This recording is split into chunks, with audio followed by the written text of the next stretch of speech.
Hello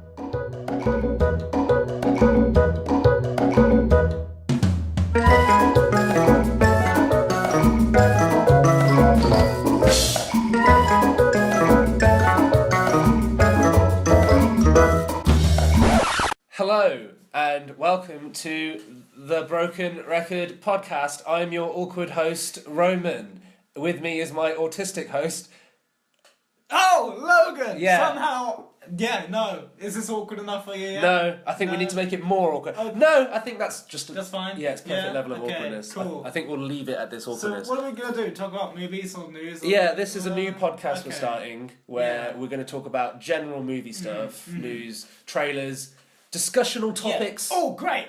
Do you know why it'll be interesting? Why? Because we are interesting people. Yes. Nothing that we're going to cover is going to be interesting. We're just interesting people. And that's Our all. opinions will be the be-all, end-all of all Hollywood. Yeah. Anybody who's listening to this, if you don't immediately share our opinions because we said it, Then you're an asshole. You're doing it wrong. Then you don't know anything about Yeah, film.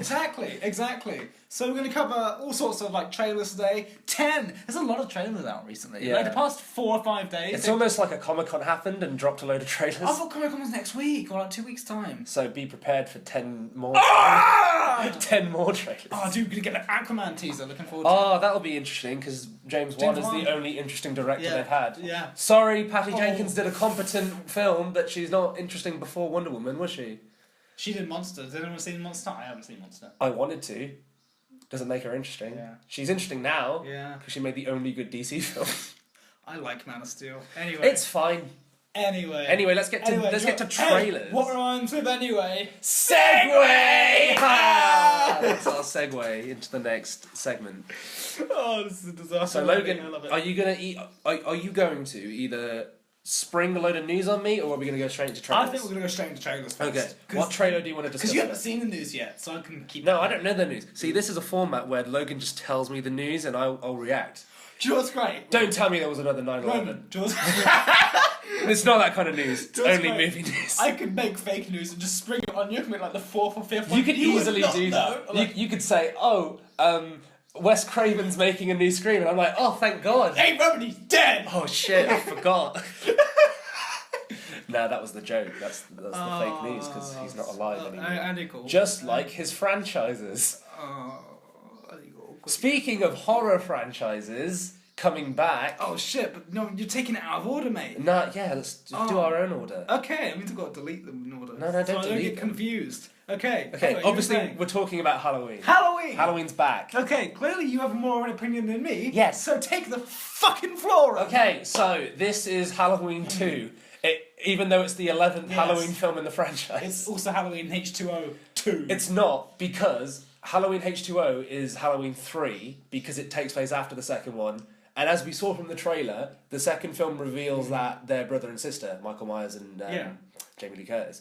When Laurie Strode is shit. Oh, they made up that that was something people made up, brother and sister. Now, do you think that should have been in the trailer? Ooh. Or do you think it... No, I think that should be, because I bet there's going to be more references like that to just make. But do you think it's in the trailer to tell people that this is Halloween 2? Yes. And therefore not connect to Halloween? I think it's them going, forget everything you know. Halloween 1 was a thing. You liked that one, right? Yeah. Oh no, this isn't a sequel to the Rob Zombie movie. Oh. Stop getting confused. Okay, I do like Rob Zombie, but I don't like the fact that he made Michael Myers a damaged child, because the whole scariest part... Mystery. No, he's evil. He's evil. He's pure evil. Sam Loomis was describes like... him as he's pure evil. Also, there was a Sam Loomis drawing in the trailer. I thought this was really interesting. Do you think... Is the actor still alive? Donald Pleasance, he died before Halloween 6 came out. Okay. And he's in that movie. Yeah. Orcs. He died when that thing was being edited. Well, okay, I was about to say, do you think he'll have a cameo? But obviously he's not alive, so... CGI Donald Pleasance. They target it. Yes. Great. Okay, also, I like the fact they've done this whole Sarah Connor thing to Jamie Lee Curtis. I'm a big fan of that. Yes. How she's coming back and she's just a badass. Just a badass. She's like trained. Yeah, she's got a cabinet that's moving. Ready. She's ready. She's ready. I love it. I love the line, I've been praying every night for him to escape. Great. Why? So I can kill him. Yeah, that's so to the point. Yeah. Yeah, I love it. And that's, in a really cynical way, that's real. And because that's the only closure you get. Yeah. Because if someone that terrorised me was locked up, I'd be like, they're out there. Yeah. They're going to escape. It's Yeah, it's brilliant. People escape. Then what's the police going to do? I just... On Halloween of all nights. I was watching it, and when I was watching it, I was going, I'm really shocked. And why am I shocked? Because it looks good. good. Yeah. No, I was going, why isn't this Leatherface? Why isn't it that Jigsaw? Why isn't it that third direct-to-DVD Chucky movie? Yeah. Why does this look like an A-list movie? I'm kind of confused. Yeah. You know what it looks like? The scale's great. You know what? I would kind of align it to Scream 4, but I think this is going to be way better than Scream 4. Oh yeah. Well, it looks loving, just in its look, and its colours, and its... But that's what I mean. That's the same way how Scream 4 was a love letter to its original franchise. It's a bit indulgent. And, yeah, but so's this. Yeah. Like The Mask Yeah, I is guess. indulgent. The music, even though it's great, is still Well, indulgent. John Carpenter himself's doing the music, as well as he said executive producing it. Yeah. Why didn't they put Story by Danny McBride just to confuse people into thinking it was a comedy? I mean, Yeah. I'm just... Wait, did he write the script though? Yeah. Or just the outline I think story? he did. I think he might have done. So he's got the screenwriting credit. I don't know. Don't fact check me on this. He He might be like I just want to point out before we carry on, a long staple of what this podcast will be is that we will never ever Google anything while on the And it will podcast. show. Yes, we're just going to go based off memories. So based off memories. Yeah, no, I think he's like an uncredited like associate producer, but I don't know. I think he's the reason the film actually got like greenlit and made, because he's, you know, Danny McBride comes to you and says, "I've got an idea of Halloween." That's a pitch you listen to, opposed to a really passionate writer in his basement, you know, whatever. Mm. So I think like he developed it with David Gordon Green, who was that Pineapple Express guy, right? Yeah, it is. I know it is. So basically, it's the Pineapple Express crew taking on Halloween with John Carpenter's approval. That's fine. Yeah. And it looks amazing. Yeah. I don't know. I'm really surprised. I really, really hope it is the final one and it's not a setup for more, because the trailer feels so like Finite. yeah, not Conclusive. Yeah, it feels so conclusive. It feels like an end to the franchise. What happens is it feels good. It's like, oh, okay, that's there, that exists, and it's just good. You know, you go, oh, conclusion, like you said. Yeah, which is kind of what I want from James Cameron's Terminator 3, Yes. for it to be like the ending, the closing off of the franchise. But no more. But isn't Tim Miller's Terminator? It's the start of a new franchise. So you just moved your own point. Well, no. You're a loser. I said it's kind of what I hope James Cameron's Terminator 3 is. You're a loser. That's my point. No, I'm not a loser. No. I'm not a loser. James Cameron might be, because he's losing the franchise just as he gets the rights. Actually, he gets the rights next year, don't he? Yeah, but he's still producing this. It's fine. Yeah. Oh yeah. But that's not Halloween. Do you think as soon as he gets the rights, he'll be like, "Psych! I wasn't making a film," and he just burns the script, and he's like, "Nope, not gonna happen." No. Yeah, I know that's not gonna Because happen. Tim Miller wants money. Yeah, but Tim Miller got really emotional when he was talking about it, because he was like, He's such a man's man, though. "No, he He's got such a re- guy. No, but he was really emotional because he was like, I was a kid when I saw Terminator 2, and That's not a movie you should see when you're a kid, but yeah, it is. John Connor's 10, Yeah. so 10-year-olds can watch I it. can't. But I've got news regarding that later on. Okay, do you want to drop that now, or do you want to wait till the news segment? We can drop it now, I guess. Okay, whatever. go on, drop it now. It's all what's the point of having a structure, right? There's no structure to anything. Basically, in Tim Miller's Terminator, there might be a flashback to just after Terminator 2 timeline. What? Because, did you see the photo of Linda Hamilton in her Sarah Connor makeup come out? No. Because that's just gearing to shoot, and they did and you know what she looks like? Linda Hamilton now. So it's not really much of a reveal at all, but Okay. it's like an official reveal. Oh, meet Sarah Connor now. It's just Linda Hamilton now with Cool. more grey hair. Whatever. Cool. That's still pretty cool though. Yeah, and then they did another one of the, I guess the word is stunt doubles, but not really. CGI body doubles Okay. of like the Terminator and a young John Connor, like a T2 John Connor. And it's basically it's like a 10-year-old kid with Edward Furlong's T2 hair. The most 90s hair ever. Like the T2 hair. Yeah. And they're the CGI body doubles. Like, guess what they did in Terminator Genesis? Right. So they're going to CGI an Edward Furlong face on- on this little kid. Is Edward Furlong like involved at all? I don't think so.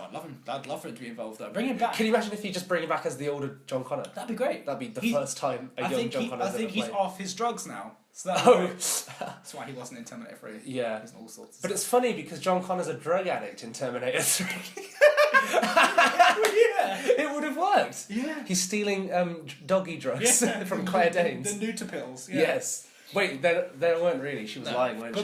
But the point is, so we'll have some CG flashbacks Right. to Terminator 2. That's great.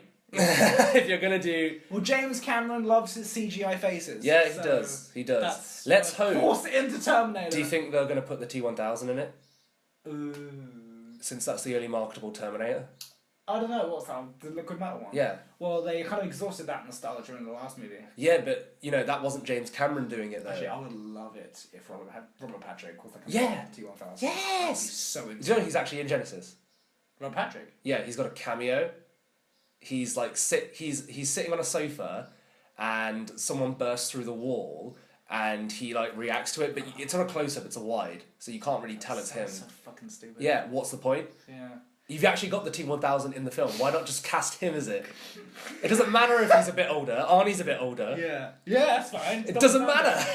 No, I was so into the Terminator Salvation 2 pitch that they had. What was that? It was going to be like a thing that states, you know how the first Terminator Salvation is all about, like, on a broad level, it's all about, how did John Connor go back? How did the Terminator look like Arnold? Yeah, but they Shit like didn't that. go anywhere near that. No, but like a really broad level. Yeah.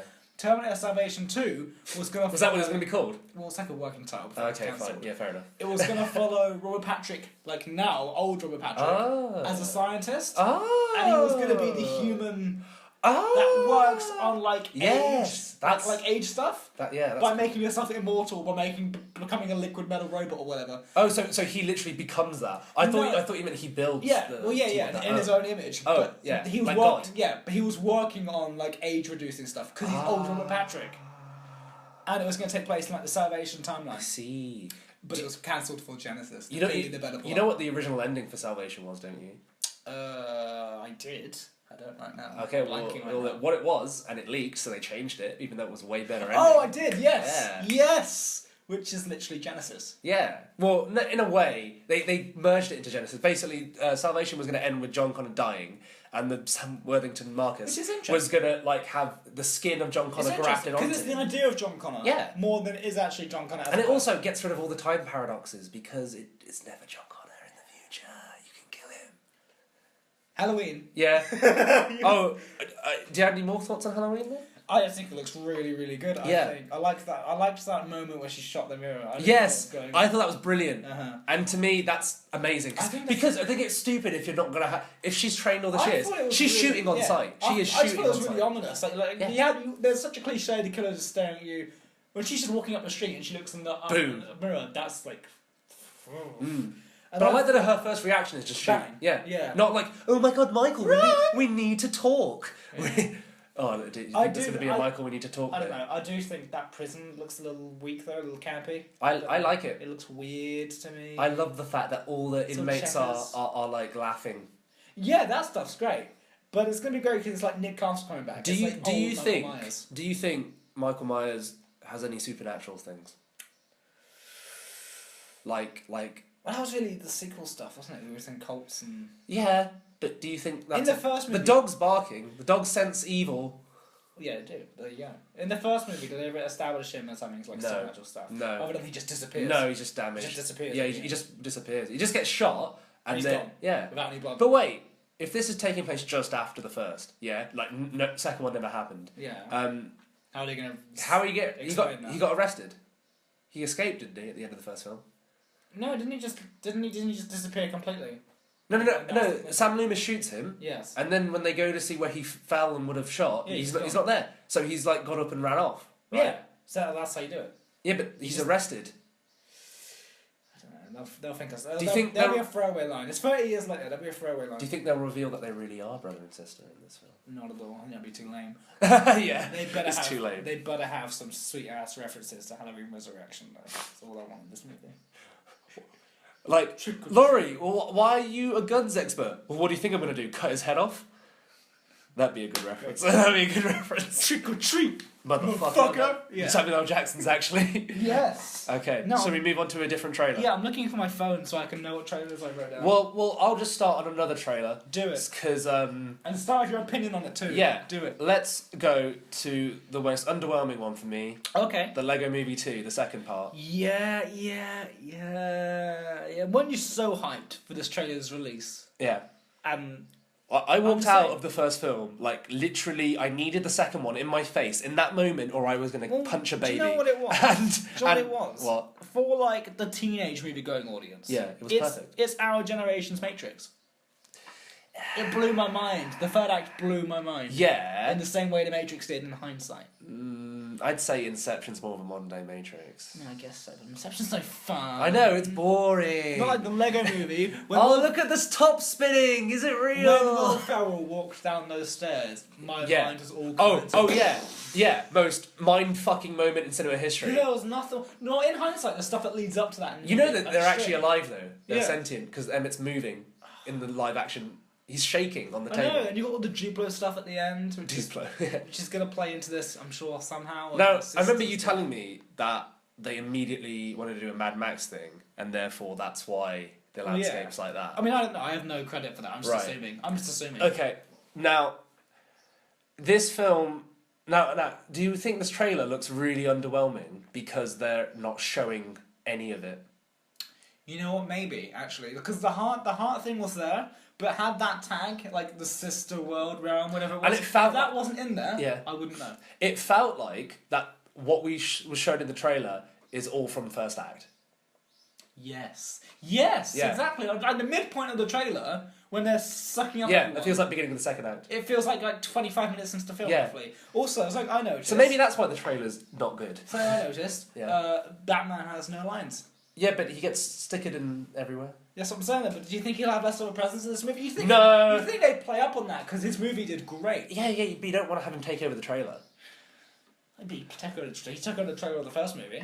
Yeah, but that's because he's the breakout star of the first film. That led to a spin-off. Yeah, I get you He's had his spin-off now. They're going to have his own films. I They're not guess. going to put him in the Lego movie. Did you know Unikitty has her own TV show? Cool. That's a real thing. I would watch it. Money. I want to watch all of it. But But okay. there are just some lame jokes. Like the bit where he's like, that sick beat though. Yeah.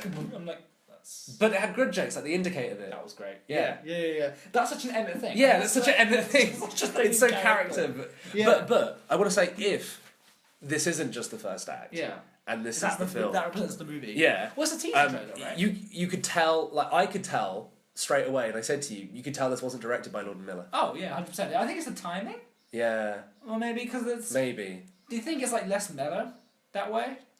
I think it's trying to be more meta, but trying to keep it within the parameters of the universe, You know what it is? No, I know and what it's it is. not working. It's somebody who's not Lord and Miller. Yeah, trying to do No, not Logan even Miller that. meta. It feels too safe. Yeah, it is. Lord really and Miller safe. are balls to the wall Yeah. directors. They do what they want to do. They don't give a fuck. You know what I would have done with this one? I would have made it all in the real world. I think Sausage Party 2 is doing that. No, but I mean, I would have had loads of live action stuff, and, Uh-huh. and I would have had the CGI characters like moving. Like Just because it- you in- love Alvin and the Chipmunks. Oh we get no, it. not like that. Not like that. Because Ew, you love that That's franchise. disgusting. Just because it's your favourite thing. Just because you Oh, said to yes. me personally, it's Yes. a Citizen Kane of movies. The only thing that's better than Alvin and the Chipmunks is Alvin and the Chipmunks 2, the Squeakquel. You know what? The road trip Road Chip. didn't do as well as Force Awakens. You see- Isn't that a travesty? As a massive fan of these Alvin and the Chipmunk movies, I have never seen anything past the second film. Right, well I saw the third, it hurt me. Physically. Yes, a pretty minor headache when I left, so yeah. Oh. Now, in terms of like, where do you think this film's gonna go? Like, as in not the narrative. Okay. Do you think there'll be more? Oh, what? Like, do you think is it like starting a franchise? Yeah. Going. Yeah. I honestly don't know because Can you see a Lego Movie 3, the third part? Oh, not from this trailer, but easily because money. Yeah. I think that this trailer was very character based in a way. There's a lot of stuff about Wild Style in there. There's a lot of stuff about Emmett. I'm trying to analyse what I can't see, like the backgrounds. Exactly. Yeah. You know, when he's walking down the street, he says, "Hello, sewer babies," and you see the original coffee guy, same guy. Yeah. And when they're having that talk, what I assume is Wild Style, Lucy, and Emmett's Place. Yeah. It's like a pillow in the background that says E+L for Evs. So I'm Evs. trying to think, like, their relationship's clearly progressed. Yeah.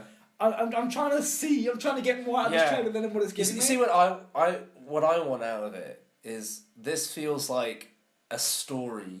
Okay, this feels like a fan fiction after the film. Yes. It feels like a fan fiction. Yes. And if you haven't got the same director, I know there's story credits and exec producers, but you know... They're producers, not executive producers. Exec producers do nothing. No, they don't. No, they do. still Yeah, they finance do. it. It depends what the project is. It depends what the project The is. producer produces. As a producer, you should know that. Oh, whatever. Someone, you want student, leave me alone. And they're not exec producers, they're just producers, my point is. And as well, I would have given it to a fresh director. I'd give it to Ron Howard. No. No, I mean, I would have given it to a fresh, gimmicky director, like a Sam Raimi, or Edgar Wright, Yeah. or a...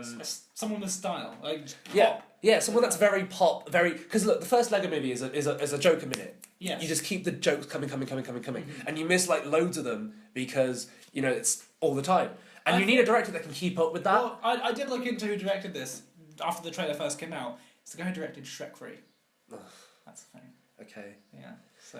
I mean, it had Led Zeppelin, Immigrant Song, so maybe this will have Led Zeppelin, I Immigrant think Song. I like to keep it really in-house. Yeah. Because the director of the Lego Batman movie Right. was a producer on the first Lego movie. Okay. So I think they like to keep it very the crew of the first film. Yeah. I don't know where this guy came from though. Other than Right. Shrek 3, he's obviously probably done better stuff than that. I don't know. But it had, no. It had that same kind of feel of Shrek 3 to me. Yeah. When I was like, this is a sequel. It exists. Yeah, but yeah, I get what you mean. Maybe it's just his style. It was just underwhelming Yeah, sequels. underwhelming sequels. Don't get him for the Lego movie though. To be fair though, It's fresh. even though Jack Films has proven to me that Shrek Forever After is Yes. the third film and Yes. and Shrek the Third Third one doesn't exist. Yeah. I enjoy Shrek the Third way more than Shrek Forever After. I still haven't seen Shrek Forever After against my sense. Well, it has it was all a dream thing. Yeah. I know. So what's the point? So another trailer? Yes. Okay. Well, I'm gonna go right into the boring ones Oh here. no, not the boring Yeah. ones. Talk to me Okay. about every single impression that London Fields left on. Oh, London Fields. Okay. Well, as a man, Yeah. seeing loads of sex and nudity and attractive women. I mean, one attractive woman, really. Well, no. Was No, it was so attractive I was seeing double. It was no, but anyway, actually getting serious with it. I thought it looks interesting, I think it's based but it on looks the book. gimmicky. I think it's based on a book. I'm like, what is this movie about? It looks too gimmicky. What's for it me. about? Yeah, what is it about? And like I said, I told you when we watched it, the whole reference of, you know, we don't want it to be just about your sex or whatever they say to her. Most fucking misogynistic. Yeah, trailers. whatever they say to her, it's like they're excusing the fact that they show her practically naked the whole time in the trailer. Well, there's and two then- shots of her naked. Yeah. The one from behind. And Yeah, and it's like cool. And I obviously didn't realise Johnny Depp was in the film, so when I saw he was in the film, I was like, oh, this makes it 10 times awkward. Yeah. So I mean, those are my only thoughts on the well, film. the thing with that is, like, it was shot in 2015. Right, This was just after they got together, right. Oh, and it's been shelved yeah. because of their bullshit. I mean, I think saying their bullshit doesn't really... I think that's not really an accurate His description. bullshit? Yeah, his bullshit, yeah. And the producer was like, I want to put this out there because I'm losing money. Well, you would, wouldn't you? And Like, look, I don't care what the actor's drama you're getting is. divorced, what? You took fucking dogs to Australia, I don't give a shit, I've got a film sitting on the shelf. Like, Kevin Spacey's still in a film with boys, and it works. Yeah, Billionaire Boys Club. Yeah. Now, I actually do have some stuff to say about Yes, I would rather talk about that, because I'm done with London... that. with London nudity. Yeah, well, the thing about that is, I was actually really looking forward to it, not even... Like, I understand that was also a movie that got shelved because of the Spacey stuff. Right. Oh, really? Is that specifically why it was shelved? Yeah, Okay. which they're releasing stuff a little early, I think. Still a bit too early for Spacey, I think, just a little... No. I mean, like... No. I mean... You think now's the time we can ease him back into a career? I think, yeah. Like not on a does he deserve it because he's a good actor? Like, No, not on a no. public consciousness level. You think it's not too soon? I think I'd give it a 6 I think here's what's going to happen. He could either play into it and do the roles of the persona, which might just kind of soften the blow. I mean, again, this was shot after it all came out. Yeah, so. but like I said, like a lot of his films retrospectively. Have a really creep vibe. No, not. But yeah, but I mean, they're enhanced by his now new persona. Like, okay, similarly, Hugh Grant. Yeah. Was the English? I'm sorry. I want to be like Woody Allen. Yeah. I like. No. But he's like the cute, soppy, sensitive gentleman Englishman, that can't really. And then he got caught with a prostitute in his car, and ever since he was cheeky, and people loved it. Okay. You know what I mean? Yeah. And I'm saying, well, obviously, He layers the characters he plays because he's a real life creep. Yeah. Okay. And he looks like a creep in this film. Yeah. Well, here's the thing. I was excited for this purely on the cast alone. Yeah. Ansel Elgort and Taron Egerton. And like I said when we Because I watched it. confuse them all the time. Oh really? Yeah. Oh okay. It's like him, Ansel Elgort, Taron Egerton, Miles Teller, and Alden Ehrenreich. Miles Teller, I four- definitely get this. Those are 4 people, and Alden Ehrenreich solo. Those are Yeah. 4 people I just confuse all the time. But like, take the guy from Kingsman and the guy from Baby Driver. You've already sold me. Can you drive? Can you? Have you ever driven something like this before? He just goes, do you know who Edgar Wright is? But like I was saying when we saw the trailer, Yeah. I like the fact that Taron Egerton is now a movie star. Yeah, like he's great. like the way Tom Cruise is. Until Robin Hood comes out. No, but I mean Robin Hood. When I heard about it, I was like, no, stop trying to make Robin Hood happen. Yeah, but I saw the trailer, Yes. and I was like, you know what? Surprisingly interesting take. Yeah, Not enough for Russell Crowe. it's gonna flop. Yeah. It's gonna flop. I'm not gonna pretend it's gonna make money. Jamie Foxx and It might make some money because of the cast. Ben Mendelsohn playing the Ben Mendelsohn villain type. He's in everything. Yeah, exactly. But the thing is, I like the fact that since Kingsman, Yes. Taron Egerton is now a face that will put butts in seats, which Yes. is why potentially Robin Hood might make money. Do you know what It's he going to be a was- flop in terms of its budget versus the box hot office. take. Yeah. Does he not come across like? Imagine Harrison Ford got like famous 10 years before he did. Yes. Yes. He's got that kind of vibe. Except he's way more like enjoying life. Yeah, he's got that kind of Harrison Ford charisma, but not like. I guess I see it as something a bit more modern than Harrison Ford. Yeah. I don't think Harrison Ford could I see the comparison, but I think it's so unique to Taron Egerton. Yeah. Especially, He's fun. especially because like Eggsy is a character with the way he Yeah. was talking, Well, he's also. and it was very down to earth, and it made audiences immediately Well, connect he's with also him. just very versatile. Like, Yeah, I saw, he is I saw versatile. Eddie the Eagle. Loved it. Yeah, you know what? He's great. Yeah. He is great in that movie, and the movie's okay. The movie's a warm movie. It's a warm movie. I actually agree with that. It's a 6 out of 10 with Yeah. a good 7, 8 out of 10 performance. Yeah. Yeah. And Hugh Jackman was also amazing in it as well. So Yeah. he like everything. So. Yeah, exactly. So it's fine. It's good. Yeah, But and I'm glad to see that he's doing more kind of darker stuff now. Yeah, well, this is like Kingsman. Yeah. It wasn't a popular brand. It was a brand. But now it's a popular brand. Robin Hood is a brand. Yeah, which he could make. Well- I could see this being at least a trilogy No, but if here's the- it did decently. Eddie the Eagle biopic. Yeah, great. This has no IP. Yeah, this is original. Actually, no, it is a true story, isn't it? The film said it's a true story.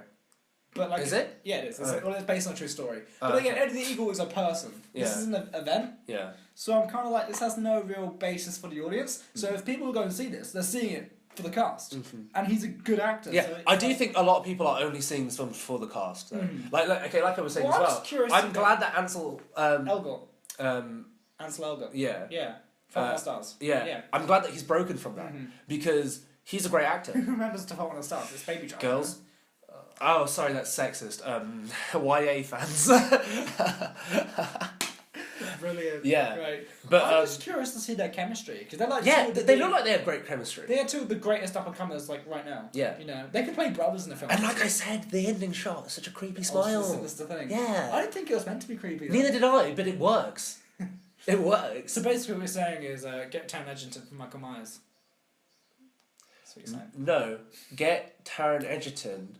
Jack the Ripper. Ooh, Yeah. that'd be good. Yeah, for a That'd be Jack the interesting. Ripper. Like, for another masked killer like that. Yeah, that'd be interesting. Michael Myers needs to be deformed. Yeah. Yeah. No, you want to go really meta? Michael Myers takes off the mask and it's William Shatner. Yes. Yes. Yes. Yes. Like a disguise, but not really. Yes! Whoa. Whoa, meta as hell. There's something on your face, Laurie. I just love to see it because it just become really big. Yeah, really fat Michael Myers. Like actually split over the top. And when he takes off the mask, he's like, well, I'm in Boston legal. That's got to be like a internet video somewhere, like a skit. Yeah. I would see it. It has to be. I'd see it. Okay, next. Suspiria. Oh, it looks great. Do you think so? Like, I wasn't interested at all. The trailer got me completely Have you interested. seen the original? Yeah. I have not yet. Oh. I'm a film student, so I've got to. Yeah, you've got to see it as a I've film got to. student. As a film student. Yeah. Well, they're going to make me watch it at some point. In the next No, few they years. didn't make me watch it. Yeah, but you're old. Yeah, but our course was better. They Yeah. cancelled. Let's not talk about our course on this podcast. But anyway, Yeah. Suspiria, I think is when I heard it was being remade. It's a remake. When I heard it was being remade, Shock I was value. completely against it. Yeah. Is it shock value? Take shock value, no original ideas, that kind of thing? What, the film? No, you go, oh, they're remaking it. No. The reason I thought they were remaking it is for money, just money. Right. Like, yeah. not Like, name value. No, because name value, I would assume they're making an original film and just slapping the name on Right. it, Well, which is Suspiria is like, isn't it like infamous for being like so out there, Yeah. so fucking insane? So to me, I thought it was going to be somewhat a filmmaker's take on that type of thing, and it was going to be not as good. Okay. No. An imitator. Yeah, I Yeah. think it was going to be a poor imitation of the original. Okay. That's what I thought the whole thing was going to be. And From what you saw. yeah, what I saw, it looks very good. Yeah. I mean, is it going to go to like Amazon Prime, or is it just a distributed? I have no idea, but the thing is, I'm liking the way movies are being presented nowadays. Digital. Yeah. Like Netflix, Amazon Prime, subscription services is the way to go. Actually, no, this is actually quite an interesting thing here we've got here, because you've seen the original, and you weren't interested. As someone who hasn't seen the original... And is not interested in this film. just looking at this trailer, I don't, maybe because it's a teaser trailer. Yeah, maybe. I couldn't tell you what the fuck this movie's about. Yeah, that's great. And after watching the original, you're still not going to be able to. So, oh, God. Yeah. I got there was a woman, but there was some murders, but there was... I think you should know nothing about it going Yeah. in. Absolutely nothing. Do you think I should see this one first and the original after? And have a contrarian opinion? I don't know. Ooh. I don't know. But you're looking forward to it? Yeah, I am looking forward to it. Cool. That's... But I would have Why? rather... Why? What did you like about it? I liked that it was almost Lynchian. Yes. It was almost David Lynch. I agree with that. And if anyone was gonna remake it, it should have been him. Mm-hmm. So I'm glad it's got that kind of... It had that kind of lighting, that kind of Yeah, shot it composition. evokes his surrealism, which I think would fit well Yeah, with it's Suspiria. very uneasy kind of thing to watch. Yeah, it is. It makes your stomach churn. Yeah, I'd agree with that. First Man was another one. Okay, so before seeing this trailer, I didn't know this film was a thing, and a Neil Armstrong movie. and I Gosling, thought, what? and you know what, I have the same opinion as I did before I saw the trailer as I did after, which is, why is this a film? Why is this a film? What's interesting? Because you know the way the trailer's presented, yeah, as if he might die, in it. And I wonder what happens. We all know he doesn't die. It's about how they did it. Right? Yeah, that's fine and dandy, and I love journey films, but Apollo 18 was interesting because no one really knew much about Apollo 18. Everyone knows what Apollo 11 is. Everyone has seen... I mean, did you see Hidden Figures? I liked Hidden Figures. Yeah, and that's because no one knew the story. Yeah, exactly. Everyone knows the story. Uh-huh.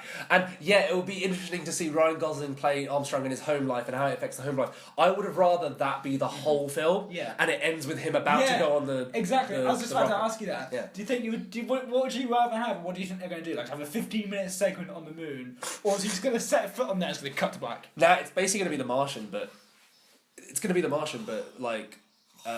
the moon. The thing is, I love Damien Chazelle. As in the way NASA's integrated into the plot. Like, it's going to be like that. I love Damien Chazelle. Yeah. I mean, I haven't seen Whiplash. Oh. I hear Whiplash. Fix that. I hear it's great. It's amazing. Yeah. It's probably one of the best edited films I've ever seen in my life. Really? The only other film I'd say is better edited, to me, like, in terms of the modern sense, was Baby Driver. Yeah. Okay. Wow. But it's like up there. Yeah. Okay. Watch cool. it. And I'm a film student, so I come back it's over the idea of La La Land. By default. Yeah. So I was really looking forward to this based on the director. I don't want Neil Armstrong to sing. Yes. I'm on the moon. I'm singing on What the are you moon. on about? That sounds I'm great. Singing on the moon. That sounds amazing. Yeah, it does sound You amazing. just cut to like the NASA people on the radio, like, what the Houston, we have a problem. Your singing is awful. Your singing is awful. No. You know what? Actually, you know what would make me love this film? Oh yeah. If the whole time it was this straight character drama, yeah? And it was exactly what I know it is going to be. Yes. But then at the very end, when he's on the moon, he sticks his hand out and he rips a set, and it turns out the whole thing's a moon landing faked. Yes, it's quick pants like a film crew. Then, like, as he does that, you hear Kubrick shout, "Cut!" Yes. That would have been a much better film. Now you're ruining In fact, you know what? I want a meta comedy of Kubrick faking the moon landing, and I want a comedy like actor playing Kubrick. I guess Seth Rogen was Kubrick. Yes! Yes! I want them to make a moon landing fake video. Oh, what's his name? Good looking one as Neil Armstrong. Ryan Gosling? No, in the Seth Rogen group. James Franco. James Franco. Yeah. James Franco. James Franco's Neil Armstrong. Like a stone no. Yes! Can you, What's imagine, this? Going to the moon? Cool. can you imagine them smoking a joint on the moon set? That's great. One small joint for a man, one giant bomb for mankind. What, they just like marketed it out to this movie? Yeah, Like and a no, drama. I can obviously see a scene where Seth Rogen and James Franco Yeah. are like standing like pissing on the moon set, and it's a shot from behind them where you see like obviously the legs standing apart and Yeah. they're pissing, and then someone walks in and like a random person who's not on the set comes in and is like, what? And then they turn around and they go, Alien! oh, and then just gotta like kill him because they'll let the secret go out. Yeah, yeah. And then it's like a Bork and Hare thing, like Simon Pegg and But like this movie though. yeah, this movie. See, doesn't it show you what I think of this movie that I Yeah. completely started talking about a fictional one that it could have been? It looked to me like it was shot on film. Yeah. Like, that's a very Damien Chazelle thing, I guess. Might be. The cameras looked weird. It looked weirdly out of focus in some places. Yeah, I it know did. it's not. It did. It did. But you know what my problem with the cinematography in it is that Yeah. they obviously are overdoing the shaky thing so that when it's still, it's mesmerising and It's so it's still. not working. Oh, the it's space. not working for me. Space. I know. Gravity happened. You're not going to top that. Uh-huh. I know Well, you're that- trying to top that. Does But that not look like it's like digital shake to you though? it looked like a mixture. It looked like a mixture. Damien Chazelle, you're better than this, says the two films. I mean, you should never put in digital shakes ever. No. It should all be in camera. This is Roman's editor talk. Yeah, as an editor, digital shakes are stupid and shit. Unless it's something like laser beams or like sci-fi weapons. But you can't. Yeah, there physically isn't like. But even then, I think combining visual effects and the practical shape of the camera is better. mean, when I saw the original series Star Trek, I always believed Yeah, the shakes. exactly. No, I didn't. That's a joke. No, I did. You know why? Because I was a kid. Okay. Yeah. Alright. Well, you're talking of shakes. All right. You know what happens when you know what happens when you shake? Sometimes you shake if you're on a dragon. Oh, that's a terrible. That's the worst segue. Do a better segue. Okay, Roman. you Do want it right now. You want to do a better segue? From First Man to How to Train Your Dragon. Do Okay. it right now. Neil Armstrong might have been the first man on the moon, but he wasn't the first man to create a utopian between Vikings and dragons. Okay, that was pretty good. segue. Yeah, that was. Okay. It wasn't great, but I Better. stumbled in the middle, but it was great. It How was to Train Your Dragon: The Hidden World. yeah, Trailer. right. Thoughts? With every How to Train Your Dragon installment, Yes. before I watch the film, I think, why is this needed and why is it a thing? Yeah, and then I watch it, and I'm like, okay, I was wrong, and I think exactly the same with this. Well, have you read the book? No, I haven't read the why book. would I do that? Because the book was a huge thing when I was in school. But Shrek company's making a film based on it, so why would I even... Shrek's based on the book. Exactly, Not what I read. exactly. Yeah. But it's got nothing to do with the book. Aw. You think Shrek the movie and Shrek the book have anything in There's common? a donkey in both of them. Wow. And actually, Donkey's... I don't think he's in the Shrek book. He is in the book. He doesn't talk. But he's in the book. Are you sure? Yeah, Because I'm pretty sure that there was a long-standing fan theory of where is Donkey from. We're gonna give it a Googs when this is finished. Yeah, when this is over, we'll give it a googs. He's Stop referencing other podcasts. We're not advertisements. Oh my god, okay. But How to Train Your Dragon, you were saying? Yeah, I like the tone. Mhm. I like the story that they're pushing. Yeah, I mean I don't like the fact that they've purposely made Toothless look a lot more cuter because of a love story. CGI is better, so you've got to make him look cuter so you can sell your merch. That's how it works. No, I don't like it. I know the film's not for me, it's for kids. Yeah. Well, I've only seen the first How to Train Your Dragon, and I didn't like it. Well, I didn't like it at all. But I can with 100% go with each film because I've heard nothing but great things about the second one. yeah. They said watch it in 3D. Holy crap! Oh yeah, I watched it in 3D. Holy crap! It was really phenomenal in 3D. And that's what I can say. Watching this trailer, I was like, okay, I don't care about this franchise, but these are some great visuals. The visuals are great. Yeah. It looks beautiful. The colours, the cinematography. Yeah. Jay Baruchel has the most annoying voice ever. Oh, I love him as a voice actor. I think he's I am the perfect. opposite. I like him well enough as a person. Mm-hmm. When it's just his voice, I want to kill myself. Randomly not connected. Mm-hmm. I am actually a big fan of Sorcerer's Apprentice. Oh, okay. Yeah, the Nicolas Cage movie. Yeah, and Jay. Yeah. Like, yeah, and you know what? Nicolas Cage is great in it. Teresa Palmer's in it. She's an actress. Yeah. That's the thing. Yeah, she is. But I think that's a film of his, Jay's, that is very underrated, doesn't get talked about as much. He's always roped in with the "this is the end" crowd. Yeah, because that's his best stuff. No, it's not his best stuff. It's just all of them are more well known. I mean, he was in Fanboys. I like that. Yeah, exactly. I like all. Yeah. I'm one of the 5 people on the planet that saw Fanboys. Yeah, same. And you know what's great about it? Yeah. Like all the cameos, like Carrie Fisher as the Doctor. Ray Park is in there. Billy D. William Shatner. Billy D is in there. William Shatner. Yeah. That's a mental cameo. The thing is, when I was watching that movie, I was like, oh, this is me, sad. Because I was like a nerd at that point. Yeah, obviously. Unlike now, I'm the fucking biggest stud around. Yeah. Yeah. Now you're controversially talking about Star Wars, whereas back then it was like, isn't Star Wars a nerdy thing? They hadn't come out yet. It was about to come out. It was 2009. It takes place in the 90s. Yeah. Get it right. Yeah, I'm talking about the universe of the film. The film hadn't come out yet. You dumbass. I don't know. Well, the movie's a good movie. Wait, there's 2 Seth Rogans in that. There's a Star Wars fan, Seth Rogen, and a Star Trek fan, Seth Rogen. There is! No, he plays 3 people. He plays the pimp as well. What? He plays the pimp. No, the pimp is the Star Wars fan one. God, no, because he's got Jar Jar on his back. Yeah. And he's the pimp. And he's also... No, he's free then, because I remember, because he's also the convention guest. He plays 3 characters. Yeah, the convention guest is the Star Trek fan. No, he plays 3 roles. No, he doesn't. We're going to Goog. He plays 3 roles in that movie. Do you want to do a bet? Yeah, okay, how much? £1. Okay, yeah, we're shaking on it. We're shaking on it. This is the sound of us shaking. We said we won't do this. I want you to pause it right now and check. No, we're not. We can't break our rules in the first episode. We already have. No, we haven't. Okay. Yes, I know I'm correct. Going back, just finishing off about How to Train Your Dragon.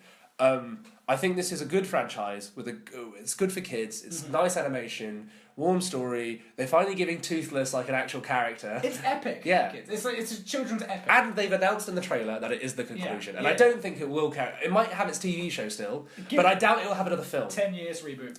Yeah, remake. Yeah.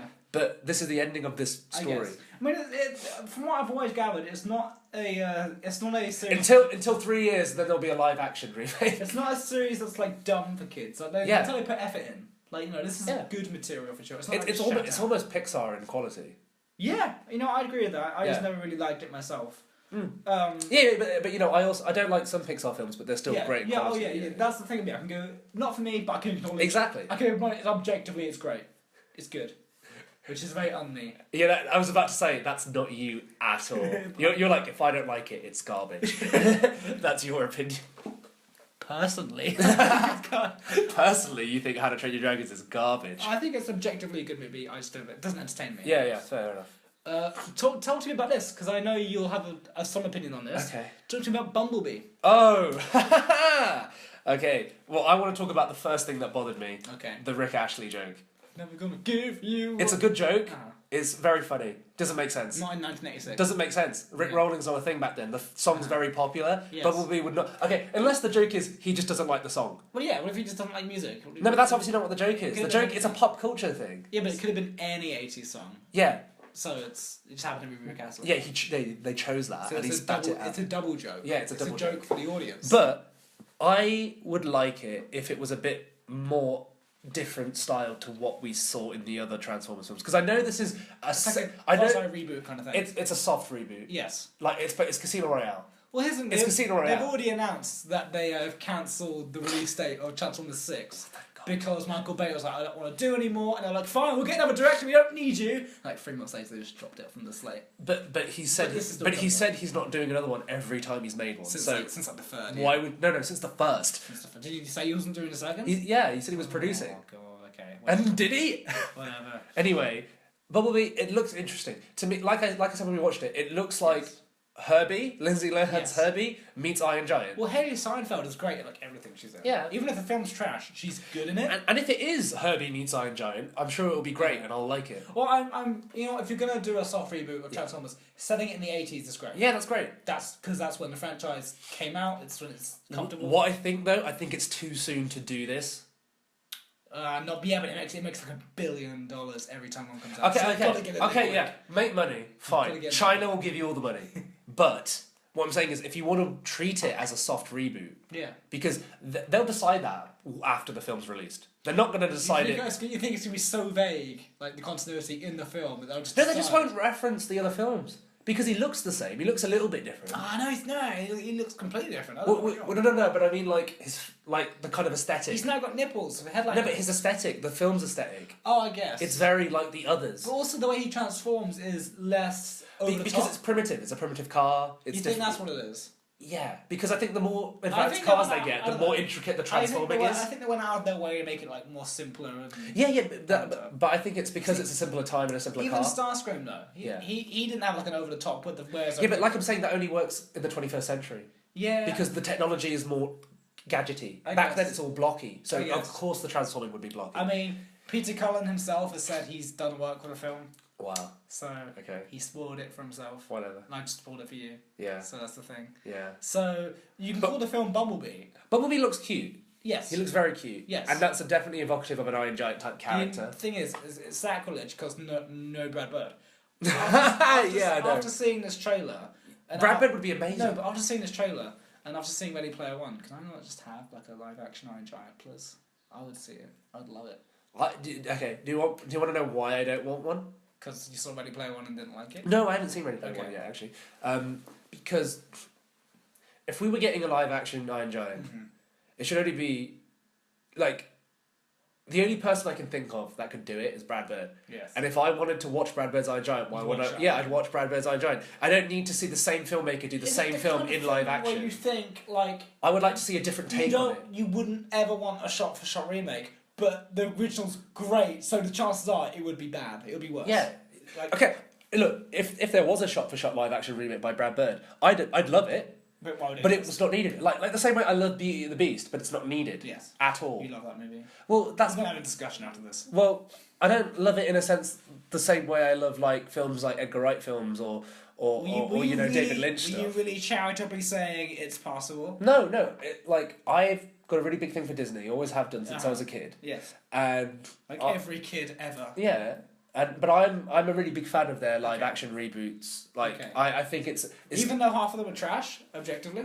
I think no. Jungle Book was I think Cinderella's actually pretty good. Jungle Book was great. Yeah, Jungle Book's great. Alice in Wonderland, not so much. Alice in Wonderland's not part of this. Alice in Wonderland came out 10 years ago. You don't Fuck think? off. You don't think? That's got nothing to do with 2010? this. Look, Alice in Wonderland and Maleficent have nothing to do with this. Maleficent 100% does. It's not. Oh, it does. No, because listen, those are live action versions, and yeah, they're made by Disney, but they're not part of the slate of Disney remaking their cartoon 2D animations I am as live action films. Very sure Maleficent was like the same board meeting full process. It was meant to. No, dude, no, it's not the point because it would have been the Beauty and the Beast story. The success of Maleficent made them go, yeah, let's do that more. No, they're not. They're separate. I can promise you. They're separate. Anywho. Look, the only thing they have in common is their live action adaptations of 2D stuff made by Disney. And That's the Dumbo. only thing that they are. Yeah, Dumbo's part of the slate, and I'm not a fan of Dumbo. Okay, just because I like. That's going to be a Burton movie. No, That's but not look, gonna be a just slate. because I like Cinderella, Jungle Book, Beauty and the Beast, yeah, and I'm optimistic about Lion King. Yes. I'm not a fan of what they're doing with Aladdin. I'm not a fan of what they're doing with Dumbo. You're not a fan. What's wrong with what they're doing with Aladdin? Oh yeah, let's get Ritchie, a Cockney gangster director to do an Iranian fantasy film. Will Smith as the genie, why not? No, that's perfect. Yeah. But I still don't like Guy. No, do you know why Will Smith's perfect as the genie? Because it's a different take. No, not just that. No one's going to be able to replicate what Robin Williams did. So Will Smith's doing his own thing. But you're not seeing the point. You can't just cast anyone as the genie. You need someone who's the most famous person in the world. You need presence. Yeah. You need charisma, and you need them to be the most famous person in the world that everyone loves. Yeah, and no one else fits that besides a Will Smith, or you know what I mean, for the modern age. Yeah. And Will Smith playing Will Smith as the genie, I can see in a good Aladdin live action. you don't think so? I can't see it in a Guy Ritchie Aladdin. I mean, I really like Naomi Campbell. Don't my test was to see if Aladdin would be good? King Arthur, The Legend of the Sword.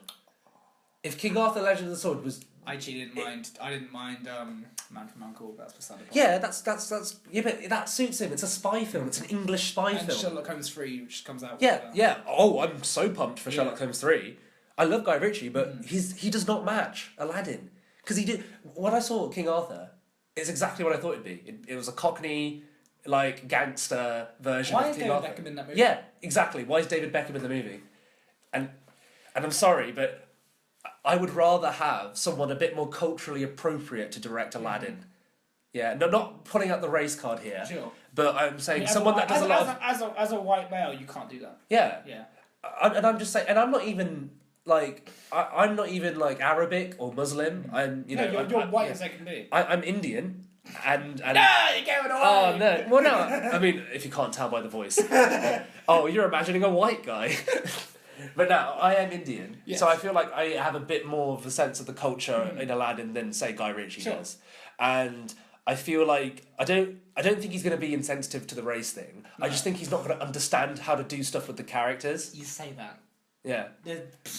No, I definitely he's not going to be racist because Disney won't allow that. Disney aren't going to allow it. Did you hear the big controversy? What, that he was going to be white or there was going to be a white love interest? No. Like in the union stuff that they did. Oh, what? There are some scenes where they needed like 100 extras. Right. They just got all the stuntmen again blackface. That's a thing. Like all the white stuntmen from America. Fine. And everyone threw a shit fit about it. Controversial opinion. That's fine. Blackface and yellow face and brown face, that doesn't bother me. I mean, that's fair enough. I'm just like, saying, I understand why it bothers other people. Everyone threw a shit fit about it. Like, there's extras that are from the native country. Okay, you know what? I actually am going to go on the record on this. Yeah. Okay, something like Ghost in the Shell, where it was reported that they CGI... That they did CGI eye tests. Yeah, that they were going to put that for the film. That, they did tests. I'm against. It's racist. That's computer generated. They did tests and thought that was weird. Now look, I know we don't live in a world where everyone can accept that, like... to me, an actor should be able to play any role. And anything that they need to immerse themselves into the role. It depends on if the context is... No. To me, my opinion on it is any actor can play any role. Sure. Yeah, and so by that logic, I know logistically this would never work, but an old Chinese man can play a young white girl. Yeah. If he's the best actor. Yeah, and I'm saying anything an actor needs to immerse himself in that role, whether it be costume or makeup, is fine by me, and I don't find it racist, and I don't find it offensive. Now that's me. I'm not speaking on behalf of all brown people or all non-white people, so I understand why people find it racist. Yeah, whatever you find racist and offends you, fine. I'm not going to put that in any of my movies. But I mean, while you're going on the record, I think it's all about context. If you're doing, I think to an extent it is. If you're doing cultural exaggeration like they did in the day, that's not okay. But I think if it's, but that's ignorance of the time. Yeah, exactly. Then you have something like Tropic Thunder. Yeah, exactly. It's context. Why is it fine in Tropic Thunder, but it's not fine in anything else? It's the context. It's not exaggerated, really. Yes, it is. It's completely exaggerated. No, but it's like self-awarely exaggerated. Yeah, of course. Just because it's self-aware doesn't mean they're not doing blackface, though, is it? No, that's what it's doing. But I guess it doesn't. It's not. There's a word like it's not. What? It's not bad. They're not being malicious. No. Yeah. Yes, it's not malicious. Yeah, but there are a lot of... Do you think the studio's idea of CGIing Scarlett Johansson's eyes in Ghost in the Shell was malicious? In an internet age, I don't think it was. Exactly. So, just because that wasn't malicious... That's still offensive. Yeah, I guess so. I mean, the only reason they didn't go through that is because they thought it looked weird, which it fucking would have. Oh, but Lolita... But anyway, I think Lolita looks great. I don't care. If people don't like blackface and stuff, I get it. I'm not going to put it in any film. So Bumblebee. But yeah, I think Bumblebee's yellow face. He's not Asian, is he? But John Cena's in the movie. If you could you see him? John Cena had a shot. He was only there for 1 second. He's invisible. Whatever. John Cena joke or whatever. I don't care. Yeah. But Starscream is in it and looks cool. He looks like original Starscream because the Starscream design in the Bay films. What was that? Yeah. It's like a big triangle. Yeah, he's like a big random. You know what? I feel like they need to give Transformers to the weirdos like James Gunn. Yes. James Gunn doing a Yes. a solo Transformer film. Yes. So I'm excited. I hope the rest of the franchise continues this kind of style. I hope with each passing film we can kind of get away from the Bay aesthetic. See, the thing is, I don't think you can, because I think it's too soon within the other franchise. You can't it'll make money. That's fine. Yeah. That's why they're not going to space it out. But in terms of the rebooting last Bay it, one was literally last year. But I mean, yeah, in terms of like rebooting it, I think if you want to reboot it, you have to wait a while. Not talking. That's why I'm not. I mean, it's coming out on Christmas. The last one was like July 2017. So Also, they're already filming this. No, also, last night was in post. Not connected, but have you seen those posters where each time a Transformers come out, the poster is evocative of another popular film poster that came out in the same year and also has the same name structure? No. Like, okay, the second one's Revenge of the Fallen, and there was like Revenge of something else that was a big film. No, I haven't. Then they had Dark Side of the Moon, which and there was like a Dark Side something. Then they had Age of Extinction, and that came out Age of Ultron. Mm-hmm. Then they had The Last Night came out. Last Jedi was on the horizon. They literally just format their films to what's ever marketable that year. Well, okay then. Is there a B movie 2 this year? Is that what that means? What? Is there a B movie 2 this year? B movie 2. So Bumblebee. I'd be so Just before we move on, the honeycomb thing, 2 on the nose. Lame. It's crap. It's lame. It's garbage. I do like the design. I love bugs. I love yellow bugs. Why wasn't he a bug in the first one? Because Shia LaBeouf wanted a cooler car. Oh, no, not in real life. I mean the character. yeah, I know. It's stupid. And also, it's obviously not a Once Upon a Time reference, but the main character in the whole show has a yellow bug, which stays there throughout 7 seasons. So I love yellow bugs. It's like Haley Seinfeld though. She's great. Yeah. I'm shocked she took this role. Yes, I think she would, even though she's young, I thought that her agent would be like, "You're above this." No, but it's money, and It is. and it's going to get shown everywhere in Yeah, China. I guess. She doesn't really need it on. She doesn't really need her name propelled though, does she? Yeah, but it's not going to propel her. It's just going to give her loads of money and loads of like. I guess. Like, if you're in a Transformers, why do you think people lower themselves to be in a Transformers film? I guess. Why do you think Anthony Hopkins was in the last one? But you want to know, don't you, dude? What he says to Mark Wahlberg. You know what's really funny? I only want to know his direction in that scene. I only want to hear someone go, okay, Dude, Anthony. draw out the dude. Anthony, you're gonna say something down with the kids. You're gonna be down with the kids and say dude. Yeah. And Anthony Hopkins will be like, I don't think people say dude nowadays. And he's like, no, you're gonna say dude and you're gonna over exaggerate it or you're fired. Oh, he's like half-assed of that direction was dude. Yeah. You know Stanley Tucci's in the fourth one. As Merlin. And then he's in the fifth one as like a King Arthur character, yeah. He's Merlin. For no reason. When he was a contemporary character in the fourth one. Wasn't he in the first one as well? Don't think so. Okay. So stupid. But yeah, Bumblebee, I think it looks good. I'm on the fence about seeing it because like you said last week, I don't care. I don't care. Like, but it looks like a good movie. Yeah, if it's Herbie Iron Giant, I'll watch it. You know what? Yeah, I'm gonna wait until I see the reviews come out. Because Travis Knight's a good director. The only thing that'll completely put me off seeing it is if I see Bumblebee pissing on someone like he did in the first film. How can we like a character that pisses on someone? Why is that not an internet article by John Toruto? I got pissed on by a Transformer, hashtag me too. Wait, if John Cena gets pissed on by Bumblebee, I'll love it, actually. 5 stars. Yeah, I've just changed my opinion. 5 stars. I've got some opinions about this one, but not really. It's weird, I don't know how I feel. Okay. Into the Spider-Verse. Oh! Okay, I get what you mean, because it's something I did. So out there. Okay, when they released the first teaser months ago. Insane. Yeah, when they released the first teaser months ago. What is this movie? Yeah, I didn't know we were getting this movie. You didn't know? No, I didn't know we were getting this movie. That was your announcement of the movie being a thing? Yeah, the original teaser. Wow. Not this trailer that's good. Wow, The original that must have teaser. blew your mind. Yeah, I was like, what is this? What are this? And then I was into the fact that they're introducing... Because, okay, never mind creativity. Never mind good story. The only reason this film exists is to introduce the concept of multiple Spider-Men in other universes and Miles Morales. Yes. Yeah? You know why? Because everyone only knows about Peter Parker. And you know what Sony's doing? They're fucking pissing about, trying to... Spin-offs! They're trying to rip Peter Parker out of the MCU again and force him back into their Spider-Verse. Jack Johnson, that's weird. Yeah. That's a weird choice. I think it's interesting. I really don't. But this film, I think, even though it's Sony made, Yes. yeah, I definitely can see Marvel's fingerprints all over it. Can you? Only in a sense, like universe. Oh building. shit! I just remembered. Did you not know that's also a Lord and Miller property? Yeah, you could tell. They wrote the script. You can tell. It's They wrote- amazing. yeah. The animation looks interestingly beautiful. I love the meta animation with the panels of the I comics. think it's interesting. It feels very music video-ish. I haven't seen enough. Yeah. You see how the backgrounds are out Yeah. of focus and 3D? Yeah. They have a 3D But I thing. like that. I hope that's like that for the whole And film. there's also a thing, and only people like you and me would notice it. Yeah. Not saying it's a bad thing. Mm. I don't know how I feel. Mm. The frame rate drops at times. Yeah. It's a stylistic thing. Yeah. I get it. I like it. I don't know how I feel. I It's like so weird. Yeah, that's what I mean. It's so different. I think when I'm in the cinema, like 20 minutes in, I'm like, visuals, love it. Yeah. That first 20 minutes, I'm like, oh my look. What I don't seem to like or Yes. get is what the fuck is the story? Miles Morales, kid, he's embarrassed in school and he loves his dad, but he's lame. Meets this guy, Peter Parker, finds out he's Spider-Man, realises he can also do the spider thing.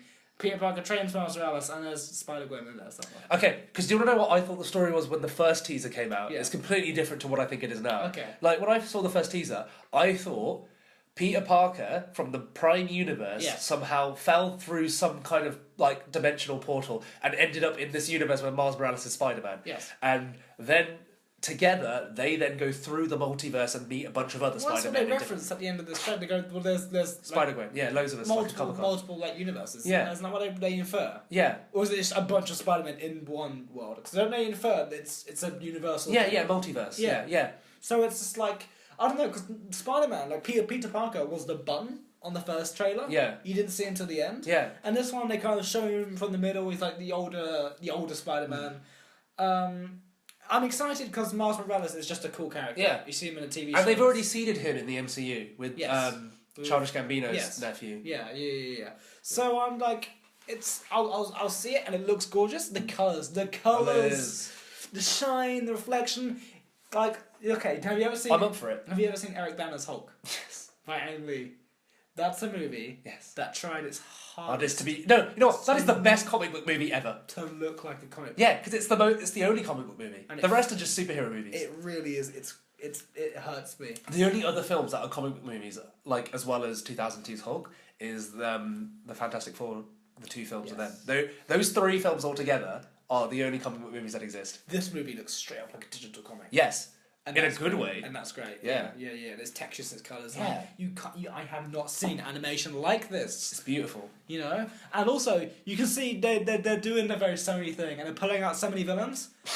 Green Goblin's there on some kind of fucking steroids.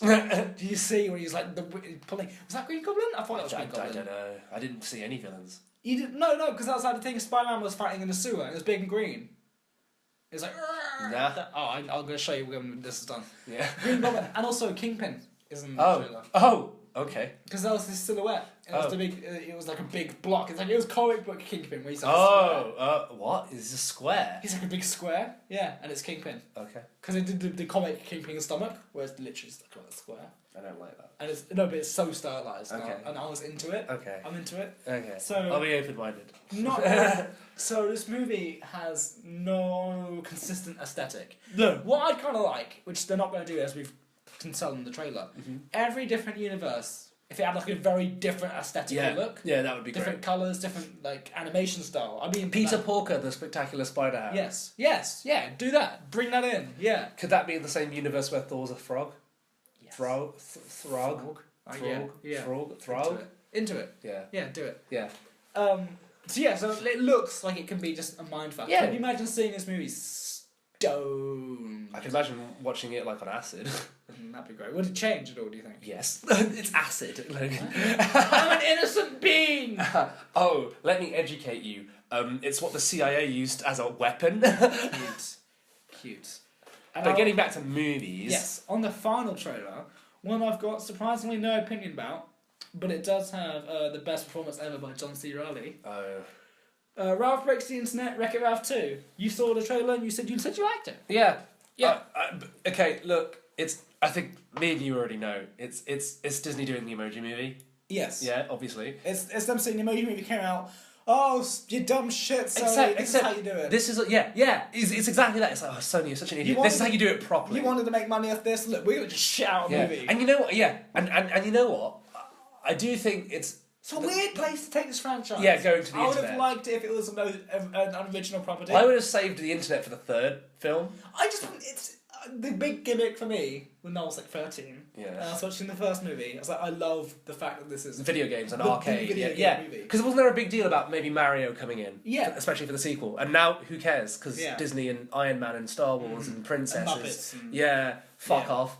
Yeah, and Like, it there's looks fun, and but Pixar as well. There's Yeah. a Pixar lamp. it definitely looks fun. Yes. But I don't what- want it to lean on that. Yeah, I don't want it to lean on it either. I get it because it's Disney's own property. Yeah. The producer in me goes, oh, that's how you produce your own brands. You know what it is? You know what it is? It's Disney realising that they wanted to do The House of Mouse as a film. Yes. It's exactly that. Yes. It's exactly that. But the thing is, with Wreck-It Ralph 1, they didn't own the properties they were using. I know. They paid a lot of money for them, like Sonic and stuff. And like, who else is in there? Zangief. Do they own Voltrons?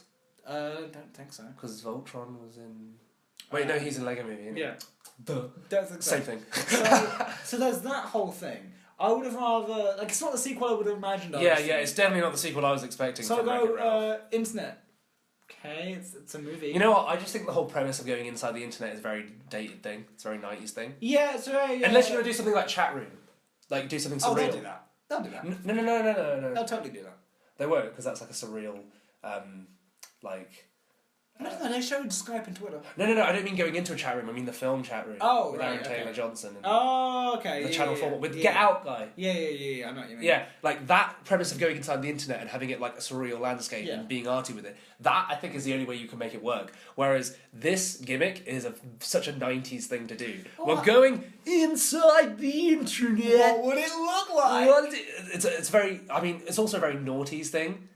Like that's why I did this film shouldn't have gone to I the get that, actually. It feels kind of outdated. It feels is, like it's such a dated premise. It's like 10 years behind. Like Wreck-It Ralph was such an original concept and original premise. Yes. And then to go to such a fucking dated premise gimmick. It is a gimmick. Can you also explain to me how they plug a Wi-Fi router into an arcade game? Oh, with animation.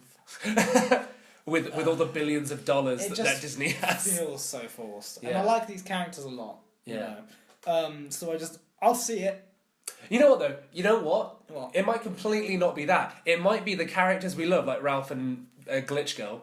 Penelope? Yeah. Penelope? Oh, is that her name? Sweets? That's a shit name. Sweets? That's such a crap Something? name. Yeah. At least Wildstar had a cool name. But yeah, like Ralph and Glitch, like Yeah. if it's them reacting to all the stupid shit on the internet, then that's fine because I like those characters. And if they do it as a subvert, well, Did you see the first teaser they did? It's literally just them watching cat videos. And Yeah. Yeah. oh no, I loved the first teaser with the cat game. I wasn't a The fan of kitty likes the whatever. that. Yeah, it pops and it cuts to the outside world. I hope they do that a bit more actually. Yeah, that's a good joke where the bunny explodes and the kids scream. See, that stuff I like. This trailer the first trailer I was all in for. Like the teaser. Yeah, this one I'm not all in. I'm like half in. What about Alan Tudyk as the autocomplete guy? I think that's a funny joke. It's like the sloth joke in Zootopia. Yes. Oh, it is. Oh, Disney! Yeah, but it's fine because it's a Why? different joke. No. It's just the same formula. Okay, now you just ruined that for me, and I didn't even like it that I was speaking with. Sorry, I noticed all the formula Disney does. I want to see them talk about online gambling and pornography in a really Basically, simple way. you want to see Wreck-It Ralph Breaks the Internet, but directed by David Fincher. I want to see Wreck-It Ralph 434. You want to see Wreck-It Requiem for a Dream. I'd be all over that movie. Yeah. Yes. And I'll see it, and I'll probably love it, but I'm not. I don't think I'll love it. I'm not super hyped. I don't think I'm actually going to watch it, you know. You know? I mean, I think I'll watch clips on YouTube. the animation wasn't rushed. They said for the longest time, yeah, we're going to do another one, and it just kind of came out of nowhere. Like, there was no real build-up. Yeah. So I'm just It's like the same way Sherlock Holmes 3. yeah, it doesn't... Well, Sherlock Holmes 2 like teased a sequel that came 10 years later. Do you think, like, the audience kind of over Wreck-It Ralph? Yeah. Which is why they're doing the princess thing. Yeah. They're putting in the IPs. I think it's too late. Which is annoying me, because 2012 is not too late, but in the age of the Vine internet, the attention span is too late. Wreck-It Ralph 2... Should have 15, most. I would have even said 16. Really? Yeah, I mean, yeah. I would have said that would have been the prime time for it. But, like, It's about 2 years too late. Yes. It's just missed the mark. Which is why I feel a bit underwhelmed. I was, like, 12 years old when it first came out, and Yeah. I'll be, like, 20 when this comes out. So... But alternatively, I think Incredibles 2 is coming out at the perfect time. That's the one I'd say is too late. But Do you want to know why I think it's the perfect time? Because it's going to be a good movie. And the animation. Well, yeah, but 2, in a time where all we get is superhero movies all the time. You can comment on it. Not just comment on it. It's someone like Brad Bird. Well, he understood family, yes. and he understood the superhero tropes. Original characters as well. But when he made all the jokes and superhero jokey tropes in the first film, it was a different time. Yes. So exactly. So now we have a whole different world. So one was reflecting Tobey Maguire's Spider-Man and Yes. Hulk 03. Yes. And this can reflect like This is the MCU. Like that villain kind of gives me Vulture That's vibes. Interesting. You know what I I mean? didn't think about that. Yeah. Yeah. It's Like- a different age, which is weird when you go. It's only 10 years. Yeah, but it doesn't take place 10 years later though. Doesn't. Exactly. Which means but it's a film that should. I like that. Yeah, which means it can take place in what, like the 50s, the 60s, something like that. I think. Because the first one, I think it actually takes place in the 60s or 70s. Okay. Because obviously first the opening scene is The probably the first one was 50s. straight up 50s, yeah. Only the opening scene. Because remember they have kids, and that's like 10 years later. His car. Oh yeah, that's a good point. Yeah, because his car's like in the 60s. Yeah. Isn't it? Yeah. Their prime was the 50s, but then they had a family and had actually, kids. that's what I actually really liked about the first. That it was a period piece without going, "Hey, it's a period piece." It kind of was. Which is why Brad Bird should do a Fantastic Four, because that's the era they're from. Yeah. Well, that's what the movie was. Yeah. It was like a new. Yeah. With like new names. Yeah.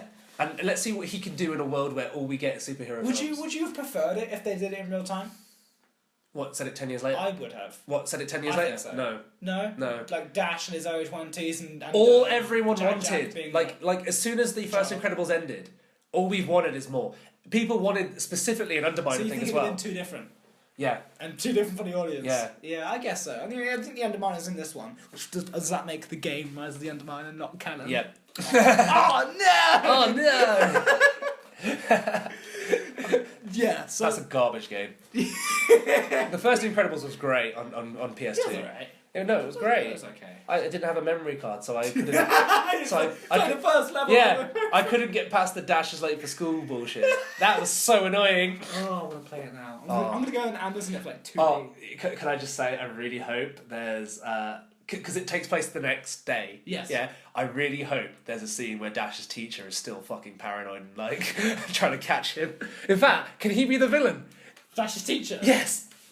Yes. Coincidence? I think not. Yes. Yes. He's the villain. I'm That's calling it now. That's revealed right now. I'm calling it. And then Edna will be there because nostalgic fan service. Edna's Edna's yeah, I know. She's Yeah. amazing. So there's that. Edna obviously would be a villain if she wasn't into fashion. Oh yeah. The only reason she's fashion is because Yes! she knows she can take over the world. That's the only reason. She knows the ins and outs and how superheroing works. But not even she just could kill all of them if she wanted. but not even just that. Like she would have been that without designing their costumes. Yeah. Like she's already that level. Yeah, she's super intelligent. Yeah. She had like the fucking machine guns in the house. The reason she's not a villain is she knows she can win. So what's the point? You know what I mean? Was it just a game to her, watching these guys go out and fight? No. As in, she knows she can win. That's boring. She doesn't know what she can do in the fashion world. Oh, that's great. It pushes her creatively. It's so layered. Yeah, it pushes her creatively. Oh, I love it. Yeah. Because you know for a fact. Look at her Yeah. logistically thinking about why capes aren't practical. Yeah. That's not a fashion thing. That's a life-saving thing. Because capes look cool. Yeah. Oh yeah. What was the reason?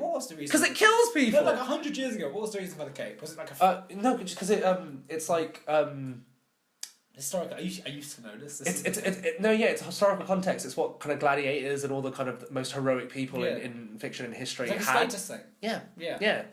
And like heroes needed. And then superheroes adopted it Yes. in the early 20th century. Well, there's no reason to have the underwear either. The only reason superheroes have underwear is because, like, the over-the-top underwear, Yeah. like Superman or the Incredibles, Yeah. is because back in the 20s and 30s when they were drawing it, it made them look strong, like a strong man. Yeah, like a strong man. Yeah. And it's just an aesthetic design that's just kind of stayed and not gone away. Yeah. Until Man of Steel, where they got a win of the underwear Oh, controversy. get a hot bulge in there. Thick alien bulge. But now they still got the cape, so I think again it's just aesthetic design. Like someone like Batman, the cape has a practical use, but like he glides with it somehow. You know what I think's really cute? I think what's really cute in Age of Ultron when Vision's born and he sees Thor's cape and then he makes himself a cape and I'm like, oh, that's so cute. He wants He's to be like the big he's like, baby. I want to fit in. I want to. That is great. But yeah, do you want to move on to news? Moving to movie news? Movie Okay, news. you have no clue what's coming other than the stuff I vaguely said before. Yeah, but The first one we spoke about already. Okay. The Terminator young John Connor thing. So how do you feel about that though? Having flashbacks, going. I assume myself. It's my favourite part of Genesis.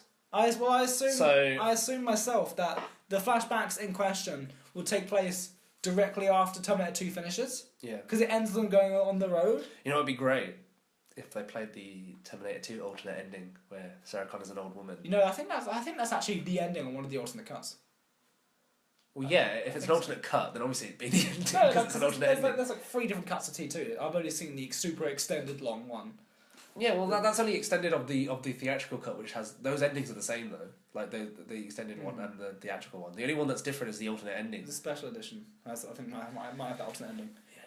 The one. It's just really funny that James Cameron took out that ending because he thought it's a franchise killer, and yet he didn't do any more ever again until now. I think he was just trolling Arnold Schwarzenegger all along because Arnold Schwarzenegger like called up James Cameron when Can I be another Terminator? When T3 was happening, and he was like, just ask for a lot of money, just ask as much money as you can, and just do it, man, whatever.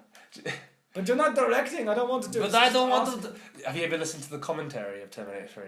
No. It's just Arnold Schwarzenegger on his own, like laughing at what's going on. Well, yeah, but he's also just kind of like saying overtly a lot of sexist stuff about the TX, and it's hilarious. He's like, "Oh yeah, we needed we needed sexy woman as Terminator." I don't know what the accent I'm doing is anymore. I'm gonna go watch that. Literally, it's the funniest thing. It's just him. I think he's drunk. And nobody stopped him. No. The voice was like, No, Arnie. But he does talk about, so he's like, oh, we did this and he mostly talks about he talks about the stunts. When he's not talking about stunts, he's talking about the sex. Come on, man, was your maid not enough? Okay. His maid son. Who looks just like him. Maybe he could be the Terminator now. They have the same face. Yes, they have the same face. Oh, but people would say, why is Arnie doing brown face? I'm so offended. Okay, moving on. Top Gun Maverick started shooting. I don't care, but I'll watch it. Did you see the photo they put out? No. Really vague photo. Of some crews holding the helmet. Oh no, definitely not then. They put out a photo on like day 1, we're filming, but it was like a super photo. Do you think they'll definitely make him gay now? I mean, Val Kilmer's back, so like, yeah, let's do it. Let's do it. Bullshit, you're mine. Yeah, let's do it. The only reason they put a sex scene in that film is because the test audiences thought they were gay. Yeah, I know. So technically, the sex scene is homophobic. Because it's there to say, he's not gay. I mean, what do you think Tom Cruise's biggest stunt is going to be? Is he flying those planes from No, Tom Cruise's biggest stunt is finally getting fucked up the ass by a guy and finally admitting he's gay. But no. Honestly, I don't think he'll do a big stunt in Top Gun because I think his big stunts are saved for Mission Impossible. I mean, he did the zero gravity thing in The Mummy! Oh yeah, for what, 5 minutes in the film? I mean, it's just something with him. I bet it's in his contract these days, I don't know. I'm only coming back to Top Gun if I can jump over a helicopter while getting shot at with a rocket launcher. While being fucked by Val Kilmer. Oh, Jesus Christ. Do you think this movie's too late? Because the director Yes, died, definitely. When should this have come out? When did the first one come out? Like 80, I think. I don't know. Mid-90s. The Okay. second should have come out. It should have been, and you know what? You should have made a Top Gun like early 90s sequel. Then you should have done the third one as a crossover with Lethal Weapon. That's what should have happened. Why didn't this happen? Why do I not run all of Hollywood? Well, Lethal Finales, that's hopefully going to happen. Yeah. With Richard Donner. Richard Donner needs to direct something again. My mother is a really big fan of the Lethal Weapon TV show. Yeah. And of all the things to put it on British TV, it's on ITV. I mean, have you heard all the Yeah, they got rid of Maverick because he's a Maverick. Yeah. Sean William Scott. My mum's not going to like that. I can't wait to tell her Sean that William he's gone. Scott in season 3. She'll be like, what? Where's Maverick? But like, Top Gun 3, it's happening now. It wasn't happening, it's happening now. Cool. Top Gun 3. Top Gun 3, Top Gun... But that's probably going to come. Yeah. This time. Whatever. Top Gun 2. Bad Boys 3. Bad Boys Forever. never happening. Bad Boys for Life. That's a Gambit thing. Bad Yeah. Boys for Life, that's not happening. It might... I don't know. Will Smith might push it over the edge. Martin Lawrence wants it to happen. Of course he does. Of course he does. What else has he got besides Big Big Mama's Mama's house? Oh, is there a fourth one coming? I don't know. You bet your bottom dollar I'm going to be watching that opening weekend. I saw the film and I was like, why? Oh, the third is what sweet hell is this? This is beautiful. Nah, it's the Like bit. father, like son. Nah, the best bit is when his son stupidly okay, he's singing the song with the girl he fancies as the Yes. girl, and then he goes into the male rap, and then he's like, "Oh, sorry, I was so engrossed with our love and the music that I forgot I'm a woman." Like, you know what I mean? Like, that was the stupidest. You know what? I saw that with my grandpa. That's when that film jumped the shark. No, I saw that with my grandpa. And Is I it had- there- and there's I a hadn't- sex in it? And I hadn't seen the first one or the second. Oh, I've never seen the first one. I've only ever seen the second and third First one's ones. actually for trash. No. Not the worst trash. Second one's... I've never seen the first one, but I will argue to hell that the second one's the No, the best. second one is surprisingly really good. No, the second one's amazing. Yeah, it's Chloe good. Grace Moretz. Yeah. And that kid that keeps jumping off the bed. Yeah, And that's all I remember Yes! from it, honestly. No, I remember everything from it. I There's saw it on TV. that girl from Oh, Two Broke Girls is the older teenager. God. You know, the bitch face Yeah. one. She's not a bitch. Zoe... Yeah, No, Kat Dennings. sorry. Kat Dennings. Yeah, Kat From Dennings. Thor. Yeah, from Thor. Yeah. No, that's all I remember, honestly. Chloe Grace... Oh no, I remember Chloe everything. Grace Moretz and the kid throwing himself off the bed. Do you remember the cheerleading sequence at the end? No. The first one actually has Paul Giamatti, and it's not... Like, for 90s trash, You know it's what? not the worst trash. Just because I've never seen it, I'm gonna make an oath to never watch the first one. And just see the fourth. Yeah, no, I've seen the second, third, and I will see the fourth. I'm never watching the first Big Mama's House. What's that, a spite? No, just because when I went to because back in the day when pirating was very How big. do we get on these Yeah. tangents? Wait, of no, Mama's you'll House? like the story. You'll like the story. Yeah. I was too young to know what pirating was. So when someone who was a family friend gave me a list of like movies and was like, "Oh, pick some and I'll get you them," when he's actually like burning them onto a burner DVD. Wait, But- when you like filmed on a camera, like... More, I guess. Yeah, I used to watch a lot of films like that because I didn't know any better because I was a child. But anyway, Don't pirate, I kids. was like, Don't big- pirate. Oh yeah, don't pirate. I didn't. I've never pirated myself. I just had this pirating forced upon me. I didn't choose the pirate life. The pirate life said, "Yarr, I choose you, Davy Jones." Why are we like this? But anyway, when he gave me the list, we chose a bunch of them.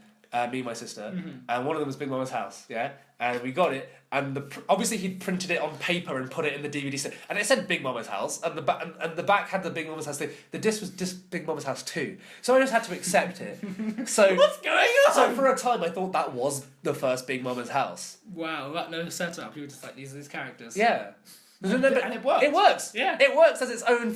Like, what's really funny is there's a shot where he looks at a picture of him as Big Mama and he gets the idea to do it again, and I got it. Oh, and sure. And I was a child. Of course. I was a child and I still got it. Yeah. But like, moving on from Big Top Gun, Mama's House. from Top Gun, Warner Brothers released a shortlist for the who they're looking at for Wonka. Willy Wonka. Oh yeah, Childish Gambino's on the list. Includes Donald Glover, Yeah, Ryan Gosling, Okay, yeah, that's interesting. and Ezra Miller, The Flash. Fuck off. The Flash. Okay, you know what? Like, before Fantastic Beasts and before The Flash, I would have said, you know what? Ezra Miller, great choice. Sanford Experiment. We need to talk about Kevin. Yes! To being a wallflower. Yes, That actor. he's great. But no, we're talking about Justice League's Ezra Miller. Because we know for a fact that he'd be movie star Ezra Miller and not. Because indie Ezra Miller could be a great Willy Wonka. Yeah, I mean he's got that quirky kind of thing going on. Yeah, but the thing is, Ryan Gosling's got that kind of standard safe look. Yes. But Donald Glover is the wild card. That's He's too charismatic. No. It's going to be his year. that is amazing. I think I would pick him out of the three. Oh, for sure, 100%. Yeah. Because I mean, he's a huge standout role in Solo. okay, For me, I'm sure he is for because the Lando's one of the coolest people in cinema. played one of the coolest guys. Yeah. Right now. Yeah. And also played by the second most coolest guy. Yeah. And then you've got Lion King, Yeah. which is gonna do gangbusters, which she's in. Do you think Beyonce will sing? Oh, she's you don't hire Beyonce and not have her sing. She sings in Goldmember. Does she? I don't remember that. It's gold. Oh, but Yeah, that's she not does. singing though, is it? That's like that's. Yeah. that's Oh no, she sings. Oh, okay. If it's a whole song. Yeah, no, she's on stage. Okay, isn't it weird that Britney Spears is In that movie? No, she's the Austin Powers song girl. Like, as in her song there was a music video in it, Oh yeah. and Beyonce didn't do But one, no. did she? No.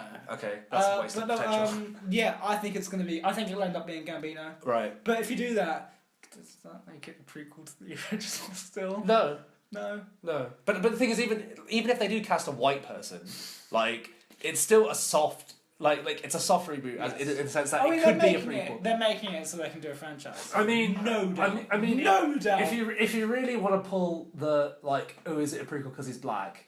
Then you could argue is the Cursed Child a reboot because Hermione's black?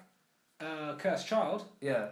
I mean, you know what J.K. Rowling's like. I never specified her race. You said she was white. Does she? In the book, it says white.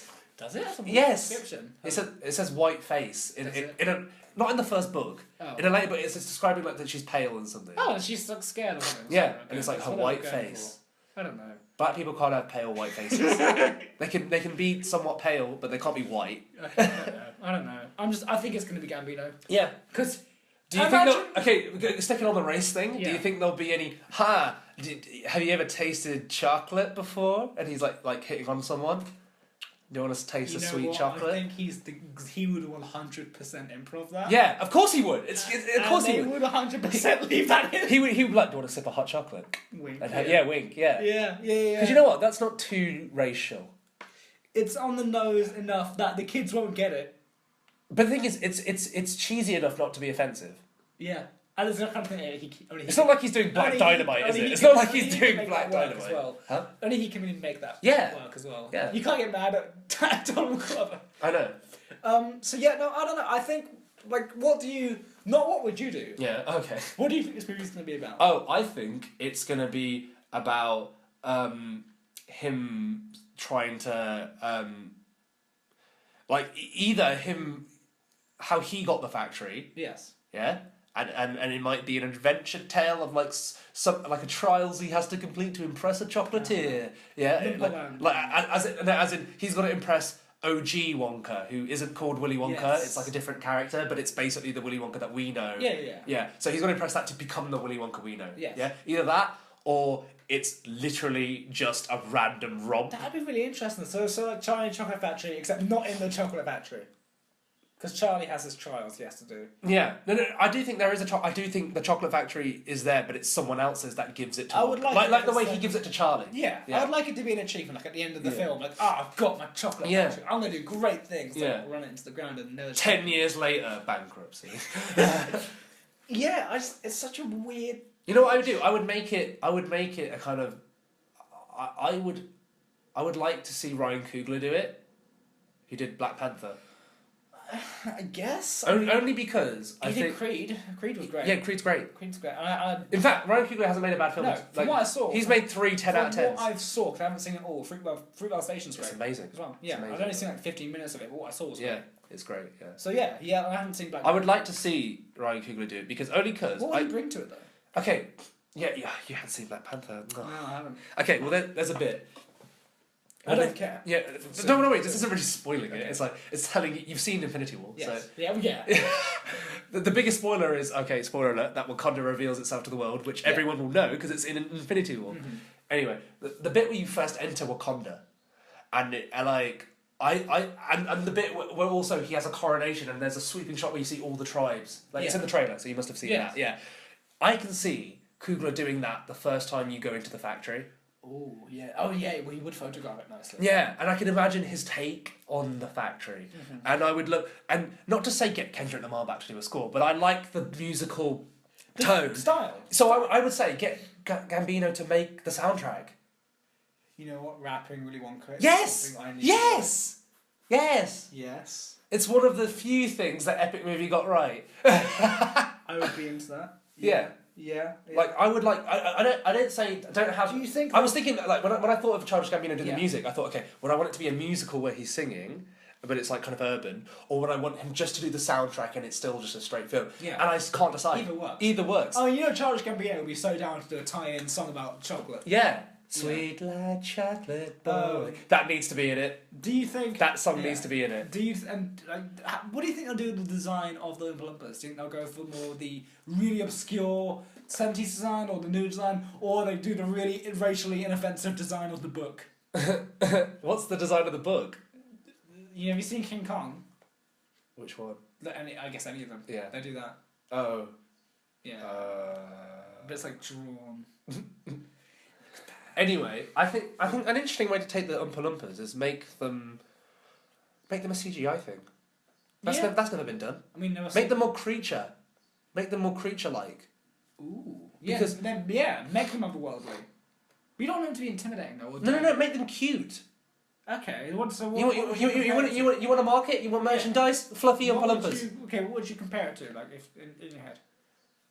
Not like literally speaking, but like. Yeah. Obviously, like a character that you could say it's like a this. Like a porg. What? I was thinking porgs, but no, not porgs. That's too animalistic. Yeah, it's too animalistic. You need something that's more like a Like a fucking Chewbacca kind of thing. like a gizmo, but like you know. Yeah. Because Gizmo's more human than a what you porg mean. is. You know what I mean? Yeah. Like, it can be fluffy. Uh-huh. It has to be cute. It's not the size of Gizmo. I'd say it's the size of midget. yeah, Warwick Davis. Yeah, It's the size of Warwick Davis. Oh, Warwick Davis, that's all of the above. No, we're not doing that again. Not like Warwick Davis. But yeah, I just think it'd be interesting to take the Oompa Loompas in a more cuter route, in a more creature route, because why do the same thing 3 times in a row? I mean, I'd love to see them explore some of the concepts in the book that are not in any of the films. Because in the book, you have some rooms that just aren't in any of the films. Yeah. Have you read the book? Yeah, obviously. Yeah. So like, But when I was a kid. all like the square boxes with eyes. And Yeah. it's the riddle like, oh, they're boxes that look round. They're squares. It's just boxes with eyes. I'm looking around the room. Like, there's so much weird stuff. Yeah. So much weird lore. Yeah. From Roald Dahl you can put in there. Like Lumperland and the Snozberries. Yeah. And the Which is stuff the Burton movie kind of vaguely hinted I at. like. You know what? Say what you want about the Tim Burton movie. I think Tim Burton understood the world that Roald Dahl was creating way more than. I think he kind of got the tone. Yeah, but I think he understood the world itself. It's very because if you think about it, if you read exaggerated. Charlie Chocolate Factory, Yeah. how does that not read like a Tim Burton thing? I guess so. Yeah, the book. Yeah. I could, and moving away from if he made Charlie Chocolate Factory when he made Edward Scissorhands and it had that aesthetic, it would completely work. Oh yeah, it'd be really dark though. Yeah, but no, the aesthetic, like The book is the dark. Pleasantville suburbia. Yeah. And then instead of like a dark castle at the end, just the factory. Yeah. No. And that would look great. Just Tim Burton was 10 years too late making He was it. too busy doing Batman. Ugh. Yeah. Anyway, what's next? Speaking of Batman, segue. Segue. Unintentional segue. DC announced they're doing another Joker film Jared Leto. alongside the other one, the Scorsese one, with Jared Leto producing. Currently looking for him currently looking for screenwriters. So for all intents and purposes, this is Jared Leto's Joker movie. Okay. Thoughts? I don't know, and I'm struggling to care.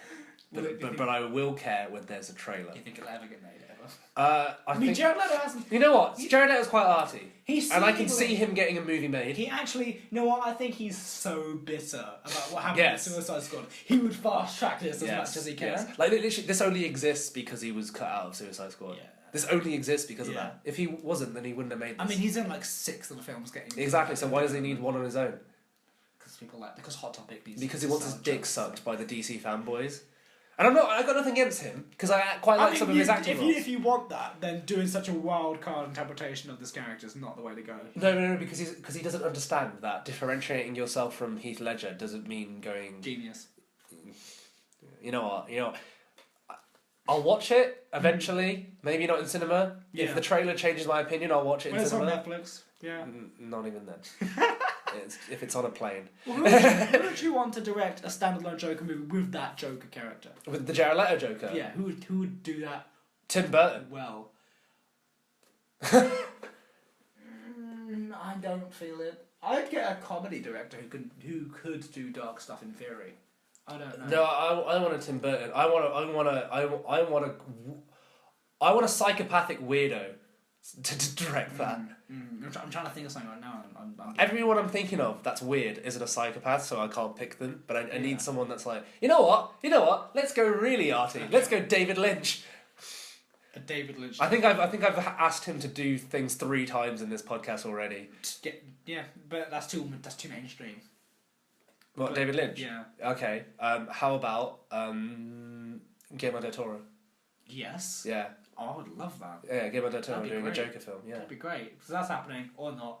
Really? Probably not. But you know what? Even if he said it was happening, it doesn't matter because Gary Montoro says whatever the fuck he wants, and he changes his opinion on what he's working on every 5 seconds. Every 2 months. Yeah. What? Oh, that thing. No, I wasn't working. Oh, I'll do Hellboy 3 now, but there's a reboot coming. No, but I'll do it. It's like, okay. Okay, maybe with Robert Downey Jr. because I want to. Oh no, Disney's telling me I can't. Sorry. That's a thing. That was. Oh, did you know Robert Downey Jr. bought the rights to the episode of Black Mirror, The Entire History of You, in the attempts that he was going to adapt it into a feature film? That's cool. Yeah, he bought it about 6 years ago though, so we'll see. He's too busy doing Marvel. No, Doctor Dolittle. What? Did you not notice? No, I didn't know that was a thing. There's a Doctor Dolittle movie. Good. Not based He's on great. not based on the Eddie Murphy one. Based on like the original. That's why I'm saying great. Yeah. Why do you think I'm saying great? You think Eddie Murphy and Robert Downey Jr. are even remotely similar as a Doctor Dolittle? And it's gonna be like based on the Joe. Did you just assume I didn't know what the original Doctor Yes, Dolittle? I Wow, did. you assumed I was a normal. I assumed you were talking about Tale to the Chef. Doctor Dolittle 4. No. I'm talking about the original Doctor Dolittle. Yeah. Robert Downey Jr. is quirky enough Based to fit on that the role. book? He better have glasses. And I'm missing names out in my head now, but they've released the voice cast of all the animals. Oh. Tom Holland's playing the dog. Oh. That's the thing. Okay, I was excited until I realised. Wait, that's Iron Man and Spider-Man. Yeah. No. You know, Downey Jr. himself was like, "Yo, Tom, be in my other movie." okay, Mr. Star Jr. Okay, Daddy Jr. All right. I'll be in your Doolittle movie. He's not even Cockney. So that's the thing as well. Yeah, while we're at it, I'm telling you news. Yeah. And that's filming now. It's coming out next year. Cool. And it's going to be more sci-fi-ish. And Oh. it's going to be more like adventure, wacky adventure. Wacky adventure. Because the problem with the Eddie Murphy one, it's just a crazy guy walking around listening to animals. Yeah, So but it's you like know, it Eddie is. Murphy was just doing a family movie at the time, so it's fine. So this one's going to be more like, I guess... Audible. Yeah. Isn't it great that Hollywood's gone so weird now? Yeah. I've been waiting for this. It's like it's caught up with our weirdness. I mean, just imagine Downey Jr. like 15 years ago and say, yeah, he's going to do a Doctor Dolittle movie. Like, what? Huh. Can you imagine him in the 90s and say he's going to do a Doctor That'd be Dolittle? great. No, as in like when he was like a drug addict. yeah, like when he was a drug addict. Yeah. Twisted. Oh, you know what though? Like, Kiss Bang Bang. People need to watch it. Not enough people have seen it. oh, they have. It's called Iron Man 3. Oh, I'm very sad. But it is Kiss Bang Bang. Okay. Whatever. Oh, it's okay. They'll see the Predator. It's fine. Which I'm excited for, even though everyone else is not. I'm looking forward to it. No, but all the reception I see on the internet. I'm cautiously optimistic. Yeah. You know, because I actually really liked Robert Rodriguez's Predator film. Really? I thought it was great. Is that just called Predators? Predators, yeah, with Adrian Brody. With Adrian Brody. Yeah. What are you doing? Don't worry, because I remembered that there's something I found that I wanted to do on the podcast. Oh my gosh. Exactly. What is he doing? Okay, so... Okay, you reading comments? Yes! You're reading comments! I'm going to read some comments. Here's Roman reads some comments! Here's Roman reads other people's opinions. What's this for? Well, this one is for the Halloween trailer. Oh, okay. Yeah? Should have done it before Halloween, dickhead. Yeah, well, I forgot. We don't have a structure. Okay, someone wrote, they were quoting the line, you know I prayed every night. Oh, no, actually, no, they weren't quoting, they've made their own. Their quote is, you know I prayed every night that this franchise would get rebooted. Why the hell would you want that? So I can kill it. That's good, isn't it? Oh. That's good. Yep. But I think that's the only one from Halloween. Because the other ones I got were from... Oh, wait. Roman stupidly deleted all the other ones. Roman's an idiot. Yeah, he is. Why is... okay. But, so that's the end of the comments section. Next time. That was so much news here. There's so much. Okay, yeah, we'll carry on with news. We paused for a quick comment. That was your pee break. Yeah, that was my pee. Everyone, if you needed to go to the toilet, you should have gone then. Okay, so Matthew Vaughan's gone crazy. Oh, yeah, you told me about Greenlit this. a bunch of things. Okay, say all the projects and Okay. We'll go through them one by one before you list list them all out and then we'll go one by one. Kick-Ass 3, like an Right. official in-canon Yeah. Kick-Ass 3. No, just say the names and then we'll Kick-Ass talk 3. about. Hit Girl series reboot. Yep. The Statesman. Yeah, Statesman, yeah, spin off to Kingsman. Kingsman 3. Yeah. Kingsman... Prequel. The biggest game. Yeah, but it's a prequel. Takes place in the 1900s. And then what else? And then there's like an 8-hour Kingsman miniseries. Right. Like an 8-hour Kingsman He's TV going show. Kingsman crazy. Yeah. Okay, so let's start with Kick-Ass 3 and Hit Girl. Yes.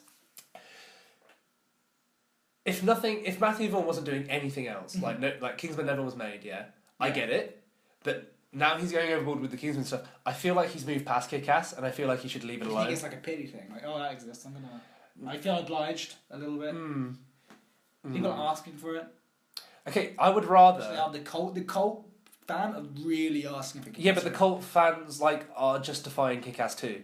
I like Kick-Ass 2. It's fine. Yeah. It's funny, but you it's know not what? good. But It's funny, but it's not good. I don't think Kick-Ass 2 was bad enough to not warrant a Kick-Ass 3. I think Kick-Ass 2 was bad enough that I don't know where you take a third one. I can't see if you watch it any again, of these characters. If you watch it again, I think they do a lot of setup in the last act.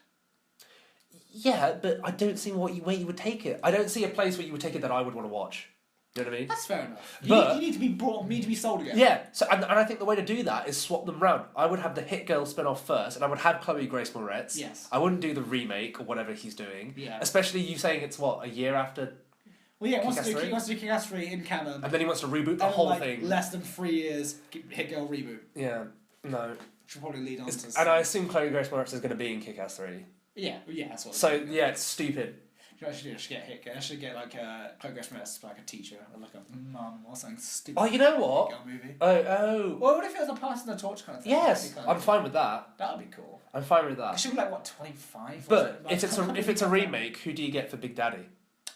Like a reboot. Because I really liked Nicolas Cage. Yeah, me too. Well, the best thing about that is he was doing Adam West. Yes, he was doing Adam West, yeah. And the inflections Yeah. and in his posture is great. Sounds like you should be called Ass Kick. Yeah, we rerouted your IP address. It's like we couldn't find you. It's so weird. And he's just Adam West Batman that shoots people in the head. Yeah, I know. It's And then he dies in a horrific way. And he's still alive after he's burned.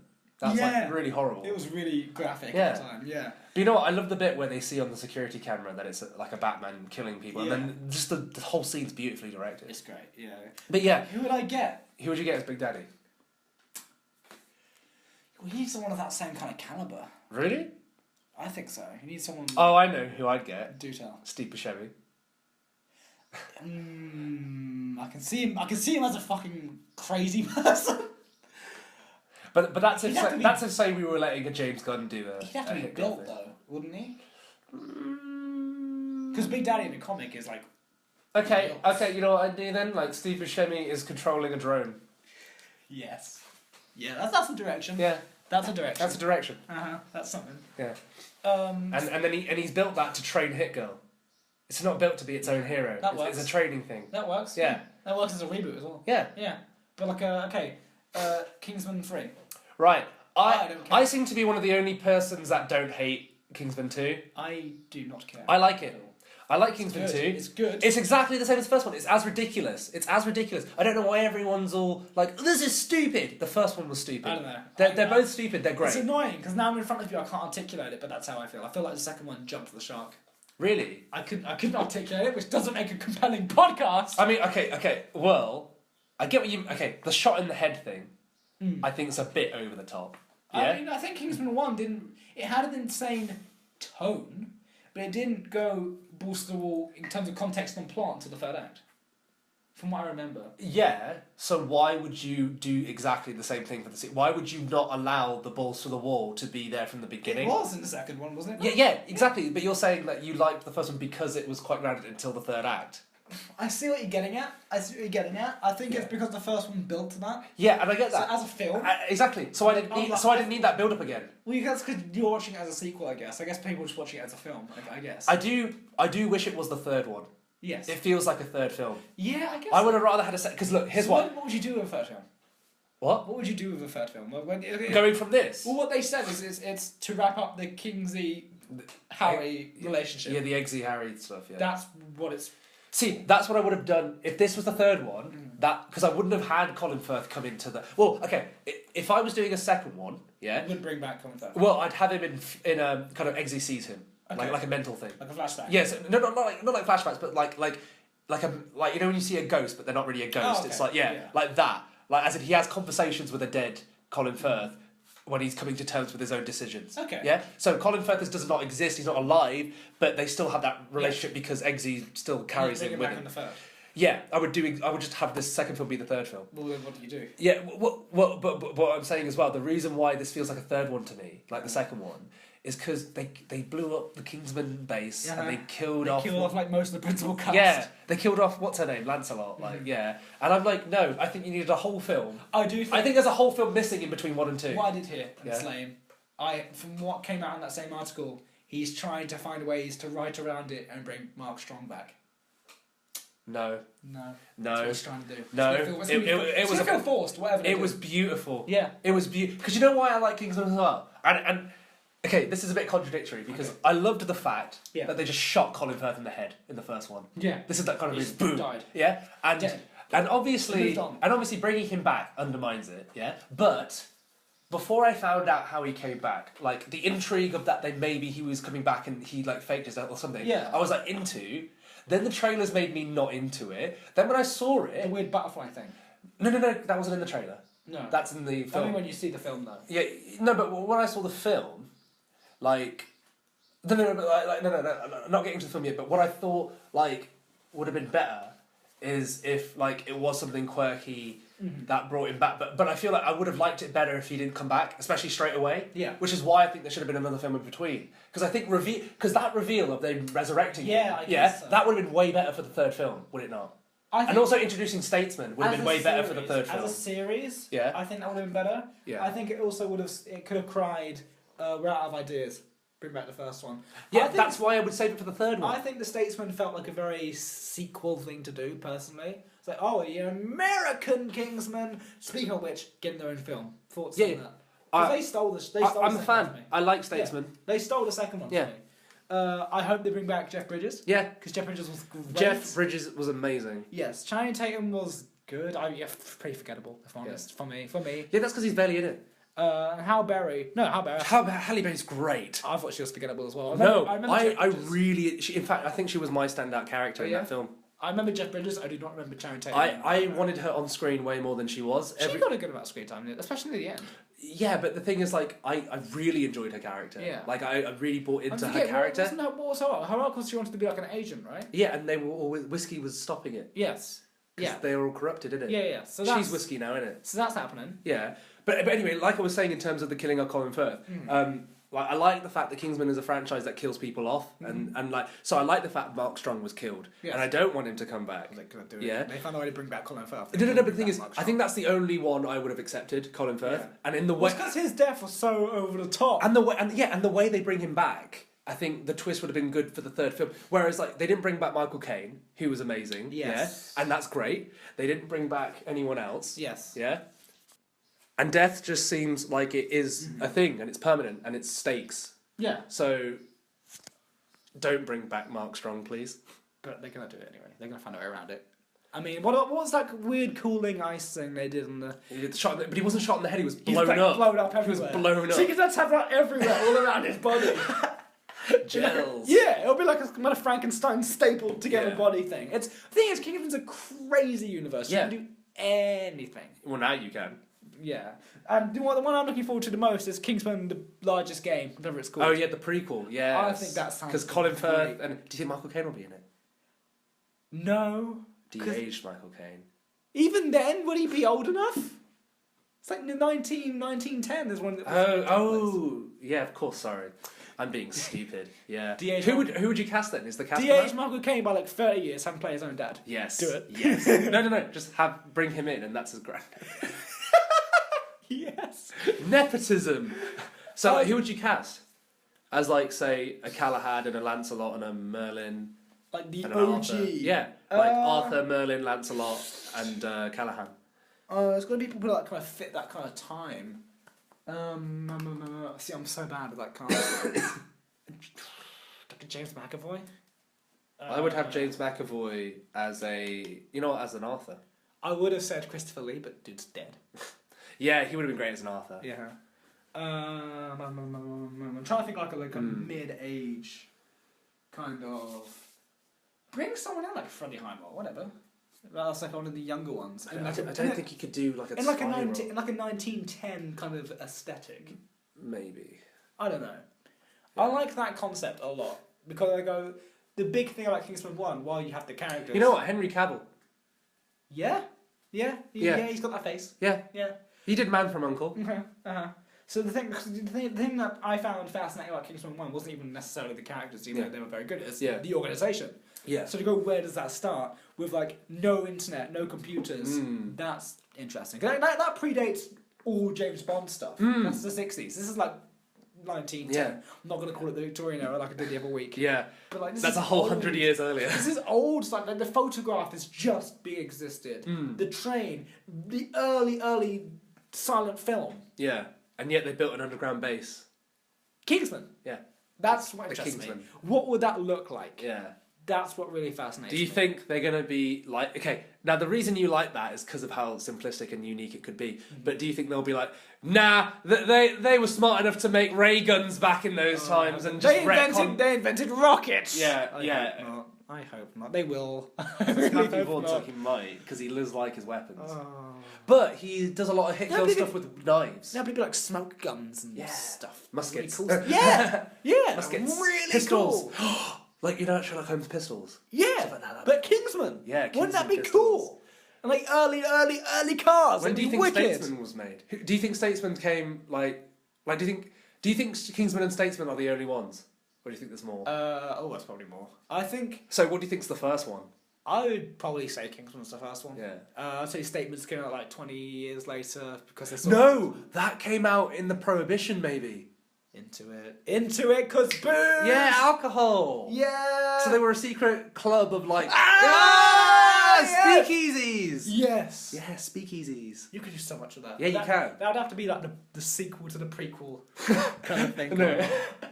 Yeah. Yeah, I'd be into that. Yeah. You know what? No, screw the 1910 stuff. Just make that the movie. Like 1930s Kingsman and the Formation of the Statesman. Would be into that. And an 8-hour TV show. I don't know what to think about that. Like, What's that going to be about? Wait, is none of the cast from the film's going to be in it? It's literally that vague. 8-hour TV show. Okay, well, until I find out more, I don't care. Yeah. It could be an adaptation of the first movie. It could be a reboot. It could be other characters. It could be anything. Cool. Don't care till it's happening. I think 8 hours is a bit... Like, I don't know if I could do That's 8 one-hour episodes. That's a good miniseries. I don't know if I could do that much in this world. I could. Like in one plot line? Yeah, you just have a plot. Like, it's a spy... You do forget it's a spy organisation. Yeah, I guess. It's an intelligence agency. So they could be uncovering a big plot while doing missions throughout each episode. Kingsman 1 was like a breakout hit. Like, nobody's expected it to You know be why? it was. Because this is what James Bond should be. Yeah. Yes, I agree with that. And literally, until It's campy, but not cheesy. Or no, it's cheesy and not campy. Yeah. It's silly, but it's fun. Yeah, and before... And it's self-aware. It wasn't until Kingsman where I thought, you know what, Colin Firth would have been great as an aged James Bond. Like that version of him. Yeah. Like, that would have been great. 100%. He made me want an older James Bond now. Yeah. Like, as in a kind of, late 40s, 50s James Bond. Mm-hmm. So that's something. There's a lot of Kings. I don't know. It's weird thing that this brand has gone so... Skyrocket. Yeah, that's weird. But I would have built it a bit more like ground level. Yeah, like it kind of just skyrocketed if it instantly. wasn't Matthew Vaughn, do you think it would ever go anywhere, or would it just be like a trilogy and that's it? I think maybe Matthew Vaughn's. Because it's a pet project. It's like you know what? He's going to do it. I think Matthew Vaughn's not the best person to build franchises. I think he's a good person that makes good movies on their own. I like the script to Days of Future Past. Rip. I have never read his script. I've read his opening scene where he was going to have Magneto kill JFK, which kind of takes out all anti-hero plots of him. Yeah. Like, you turn him into a villain instantly. He's killing the most liked president of all time. And so you got that, and you got Kick-Ass 2, so you just don't think he's a good franchise guy? No, I just don't.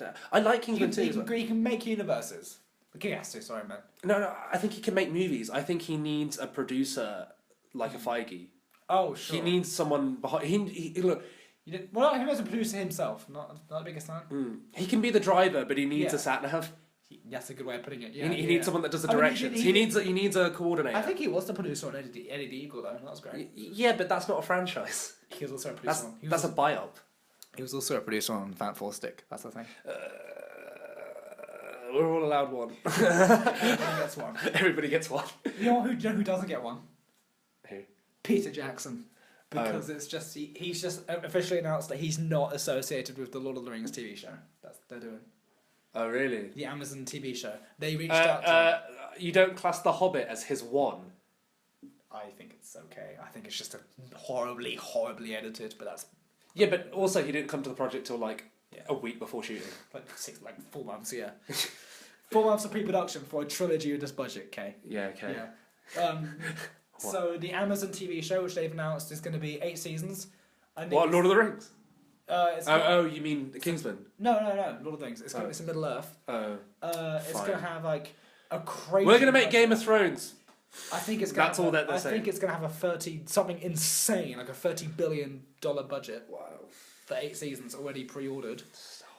And They're too late. It's going to take place between The Hobbit and The Lord of the They're Rings. too late. As soon as Game of Thrones finished, everyone's going to be bored of that I world. mean, Game of Thrones is getting its spin-off. That's already coming out. But people are already getting bored of Game of Thrones. Yeah. That's why they're finishing it. Yeah. And Peter Jackson's officially said, "Yeah, they contacted me. We negotiated. Nah, I'm good." I'm good. I want to stab Simon Pegg in the hand again. Yeah. So thoughts about that? You say it's too late. It shouldn't happen. Yeah, it shouldn't happen. Too late. Garbage. Here's, No good. here's a good place because you can't do another film. When was the last Hobbit? What year did that? 2014. It's 4 years ago. Yeah, that's too soon. Yeah. It's too Here's soon. the thing. It's going to be canon. So Oh. I think. So what, is Elijah Wood in it? Could be. He hates TV. I think it could have been better if it was a reboot myself. Yes. Especially if it's not Peter Jackson. Just do a completely new interpretation. Exactly. Stop and do it in 10 years. I don't. And do it as an animated thing. I mean, yes. Have you seen the animation? Yes, the 2D one, yeah. Isn't it great? Yeah. It's fantastic. It's humble. Yeah, because it's a different style. Yes. Just a completely new aesthetic. Would have been great. So stop trying to rip off Peter Jackson and everything for Lord of the Rings now. Yeah. It's not going to work. Yeah. People just see that as Lord. There was a book, you know. People. Yeah, there was a book that was out for how many decades? Like 50 years. You know what's funny though? Like when you read it, Yeah. you're like, you know, It's very vague. Yeah, he's like The Hobbit, and like it comes out of the hole, and you're like, what's a Hobbit? Yeah. Like, Oh yeah. Yeah, you know what I mean. Like we know what things are now Uh-huh. through, but it's like, what the fuck's a Hobbit? In the ground, there lived a hobbit. Okay. Yeah, what's a Hobbit? Explain. No, there's just Yeah. a Hobbit, and you know. This news will make you sad. Oh no. So John Lasseter is leaving Disney by December. That's no. official. He's leaving by December. Is So this because he was kissing all the girls? This is because he was a bit of a weird guy. Yeah. So I mean, is there any rape stuff that have come out? sexual assault is the terminology. Yeah, but okay. But what I mean is there anything gone more than kissing? Not that I've read. But, okay, I can excuse his inappropriate behaviour then, because it is inappropriate. Yeah, Touching inappropriately, kissing. yeah. But the thing is, that's a barrier thing. Maybe that's a barrier because He could just be a warm person. Yeah, it could have just been Too too warm and uncomfortable around certain people. Uh-huh. But Too if there's enthusiastic. anything more than that, I can't like him anymore. Sure. And it's really upsetting me Sure. because he basically like founded Pixar Yeah. and made the best He Pixar movies. impacted so many people's childhoods. And now he's running Disney in such a pioneering way, and now he's leaving. Thing is, I think what I assume is going to be the case because like 6 months ago he was like, "I'm going to take therapy for 6 months and come back to work." Right. What, to teach me not to kiss people? Yeah. Yeah, the same thing Harvey Weinstein's on. Yeah. Oh, no, I think Weinstein's a bit more than kissing. Weinstein shakes Well, I'm fist. getting at that. Shakes fist. And it's been 6 months since he said he was going to get therapy. Right. And I guess he came back to work, and I guess he carried on because now it's just I'm leaving. Okay. So it was give me 6 months, be back to work. Comes back to work. Now I'm leaving. Sorry. Nah, it's garbage. So, I think he's gonna finish working on everything he's working on, which will be like Disney's gigantic, which is their Jack and the Do you think he'll do a DreamWorks and set up his own thing? Or do you think he's too old and creepy for that now? I hope he keeps working. For sure. I mean, Who's going to hire him if he's leaving for that reason? I don't know. But to be fair, he I have has no directed... shame. John Lasseter, companies the Broken Record podcast. Wow! Yes, we can't pay you. I don't condone this. unless he writes a bunch of Pixar scripts for us and we get it published under a different name. I hope he comes and kisses me. Anyway. Oh, Jesus Christ, Logan. Anyway, moving on. It's okay, he's autistic. He doesn't get emotions. I'm being dark. Moving on. It's okay. He had fellatio while watching Inside Out, so you know it shows how much. Okay. Yeah. Alright, moving on. Yeah. What's the next thing? Moving on. I'm going. Am I red? Maybe, but I was talking about John Lasseter, right? Yes. Kathleen Kennedy. I'm gonna move on. So, on the topic of leaving, Yeah. not like me to this room. I think I better leave right now. So it's also announced that's rumoured that because of Solo's disastrous box office, which I would love to have the box office of Solo, but whatever, Disney. Okay. Well, it is a flop. It didn't make as much money as it should have. Kathleen Kennedy is rumoured to have been leaving Lucasfilm by September. She should have left, like, after Force Awakens. I'd have given you until Last Jedi. No, because Solo would have still been, like... In production, stuff like that, yeah, I guess. No, but I would have kept her on board for, like, Rogue One. She fixed that pretty well. Really? I think so. Because Gareth Edwards kind of implied it was more his editor that saved the film. Well, it was all the whole thing about getting Tony Gilroy in there and Gareth Edwards being asked to take a back seat. But like that's still a good movie. Yeah, is what I'm getting at. Yeah, you know what? Like, did you meet Gareth Edwards? I went to the talk. Yeah. At our university, Gareth Edwards went to our university back in the day. So he came back to do a little talk, and we all met him, and it was really nice. And I was gonna have him sign my Monsters Blu-ray, but I got out of bed too late. And I had him sign my Marvel wallet because that's the only thing I had on me. And when he signed it, I was like, "It's okay. It's all Disney anyway, isn't it?" Side topic. Yeah. Nothing made me more angry than the audience saying, "What Marvel film would you like to do?" Because it was them going, "What article can I be responsible for?" And it made me so angry. Okay. Who cares? But you know what though, like. It was probably the most inspiring talk of my entire university life ever. Mm-hmm. He made me feel a lot more comfortable. I mean, like he was very passive aggressive about the uni. Like, of course he was. Funny. I mean, we go to that uni. It hasn't changed that much since his time. He was just like, I woke up late and whatever. Yeah, but that's what I mean. I didn't really do my work. That's what I mean. But like hearing him talk about his uni work and then hearing him talk about his career going forward, it makes it feel like we're talking with our peers when we talk about filmmaking, when we're planning films. He makes it very grounded, and what I liked is he said for years because his graduation film was a VFX project, like a sci-fi thing, but for years. But before that, he was going to do an IRA documentary for his grad film, and until he quickly realised he's not Irish, so what's the point? Yeah.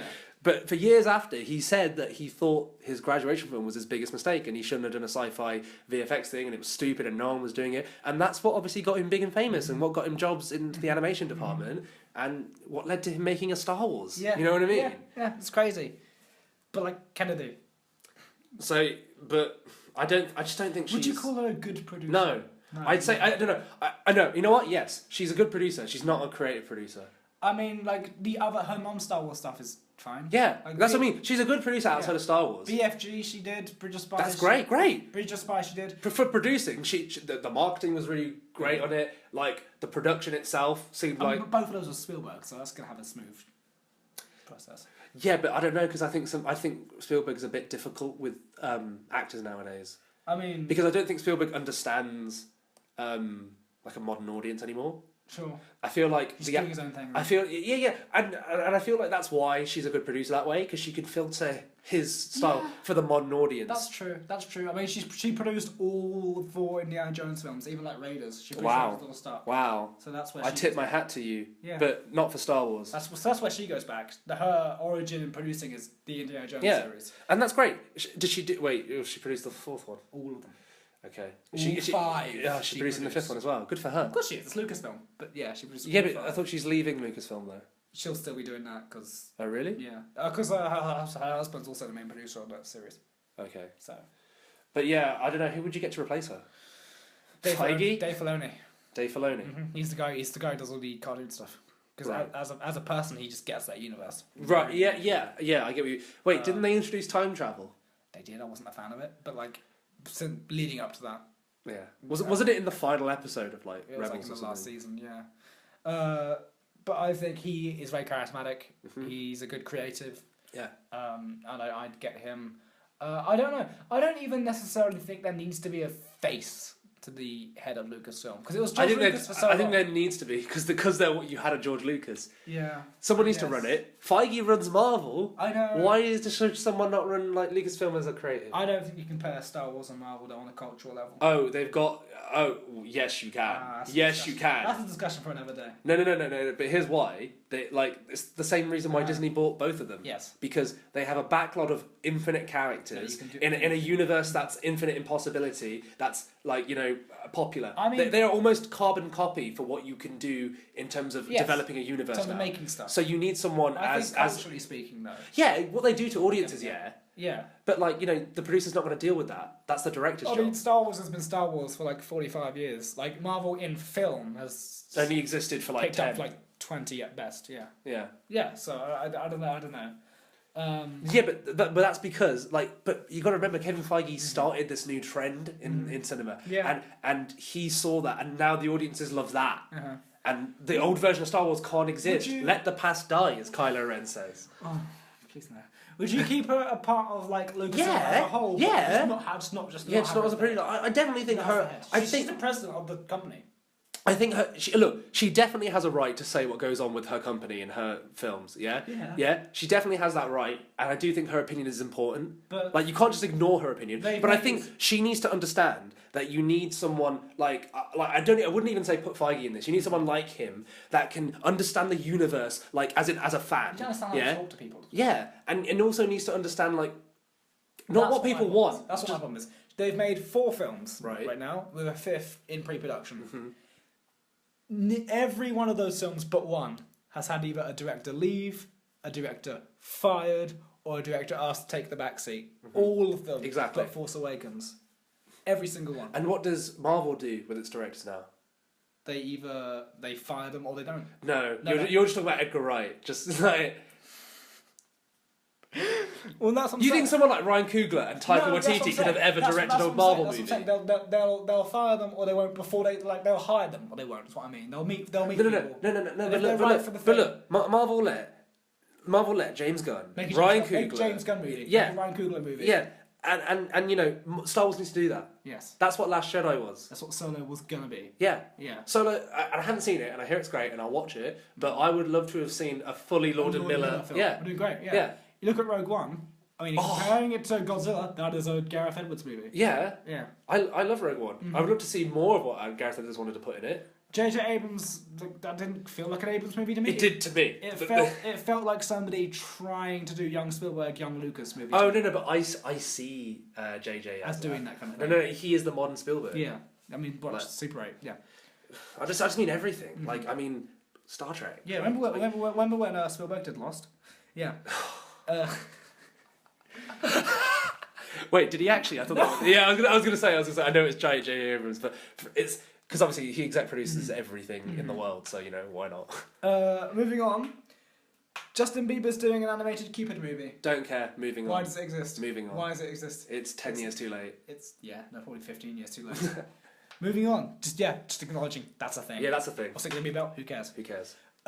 Did you read the story about the guy that went to see Infinity War 45 times?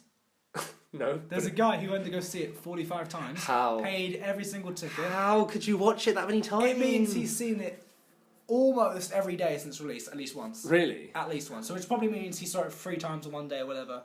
And he kept going on Twitter when he was doing it, saying, "Yep, this is my experience, And I was pretty up myself and really big-headed when I saw it twice. He saw it 45 times. And because of that, do you know what the Russo brothers have done? They hit up his Twitter. He's got 53 tickets to Avengers 4. Wow! I would have watched it 45 times if I would have got 53 tickets. Wait, I want a ticket. Give me a ticket, guy. I'll be your friend. Wait, to the premiere? To the world premiere? To the premiere, and then, he's got a free ticket to the premiere, where he's going to be on the red carpet and all that. Yeah. And he's got 49 tickets just for when it's released. Oh, shit. For Avengers 4. So. Well, to be fair, he spent enough money on it. No, but that means he's going to have seen Avengers 3 and 4 a collective 80 times in the cinema. Wait, those are all for him? I mean, yeah. I thought you was going to give them to friends and He stuff. never said he was going to give them away. He said they just get... So you're saying that the Russos expect him to watch it 53 times? He saw the Infinity War 45 times. What if he hates Avengers 4? What if he loves Avengers 3 and he hates Avengers 4? Then he's just got 40 tickets. And just... Well, I guess he's got the best way to make money ever. Then. Yeah, what if he just sells them now online? Yeah. Yeah, he could. So that's the thing. The Russo brothers like, yeah, 50 tickets, mate. They're probably like, you're weird. Just here you go. Nah, I don't think they think it's weird. I think they're really honoured. Thank you very much. No. Look, If someone watched my film 45 times and paid to watch it, I would give them anything. I'd worry what's wrong with them. No, Personally. Well, first I'd say why, why did you watch it 43? And if they say because I just love it and I want to see more stuff in it, I go fair enough. Because I'm an editor. I have to watch things 50 billion times over. Yes, you have to watch the same. But thing. I also choose to rewatch a lot of films if you think it's good. Yeah, if I'm how many times have I seen Back to the Future? I can't count. Mm-hmm. How many times have I? Shaun of the Yeah, Dead. Shaun of the Dead. Mm-hmm. And I will still watch them 1,000 more times. Yeah, so I understand it. You can love a film so much that you can watch it repeatedly. How much do you think that would have cost though? Yeah, How much do you think I wouldn't have paid to watch Like it. let's say like £7 a ticket. all over, like $7. No, that's like student price. You're thinking more like £10 for adults. $10. That's like $10. Oh, we're in America now. He's American. Oh, sorry. I didn't realise our podcast was only American. He's American. So what would that be? Oh, you're assuming his gender now, are you? Yes. Yes. Okay. Say he. Okay. So like It's a he now. No, carry on. I'll stop being a dick. nah, that's what they love it. That's what they want to hear. That's what right? people came here for. Yeah, they came here for me to tell you that you need to be a feminist and you need to stop talking about film. Hey, we've moved on from Kathleen Kennedy, Roman. Oh wow. No, we need a strong. Actually, you know what? Actually, you know what? I actually do think there should be a female lead of Lucasfilm because I think that's the direct. I think Star Wars has been too masculine going forward, like in the past when.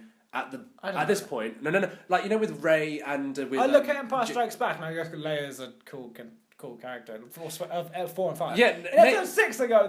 Name me a female character that isn't Leia or Aunt Beru. What in the original trilogy? Yeah. That's Pilot in Return of the Jedi. Boom. Okay, what tell me about their character. Tell me. She said they're coming wait for us. And then she died. And what does that add to the She film? died. Yeah, that's what I'm saying. Dancing Twi'lek and 6-breasted woman dancing in Jabba's palace. Oh, great. That's really helping the masculine point I'm making, isn't it? That's really not proving my point at all. Ah, shit! Yeah, I just think I would like a female perspective on Star Wars now. Solo reveals that the Millennium Falcon is, literally speaking, a female. Just a ship. Fuck off. It doesn't matter. Solo genders the Millennium Falcon as a being and it's a female. No, but dude, you're saying that like it's a new thing. You're saying that like sailors have never ever said she in addressing their ships. Pirates did it. I get that. But I'm just saying it's now the Millennium Falcon is now a being. No, it's not. Retconned into being a being. I saw the film. It's retconned into. Oh, why? Because they referred. Oh, as it's alive. Yeah. Fine. I'll watch it then. They do that. Yeah, that's fine. And Like it's got a personality. And they did that in Futurama too.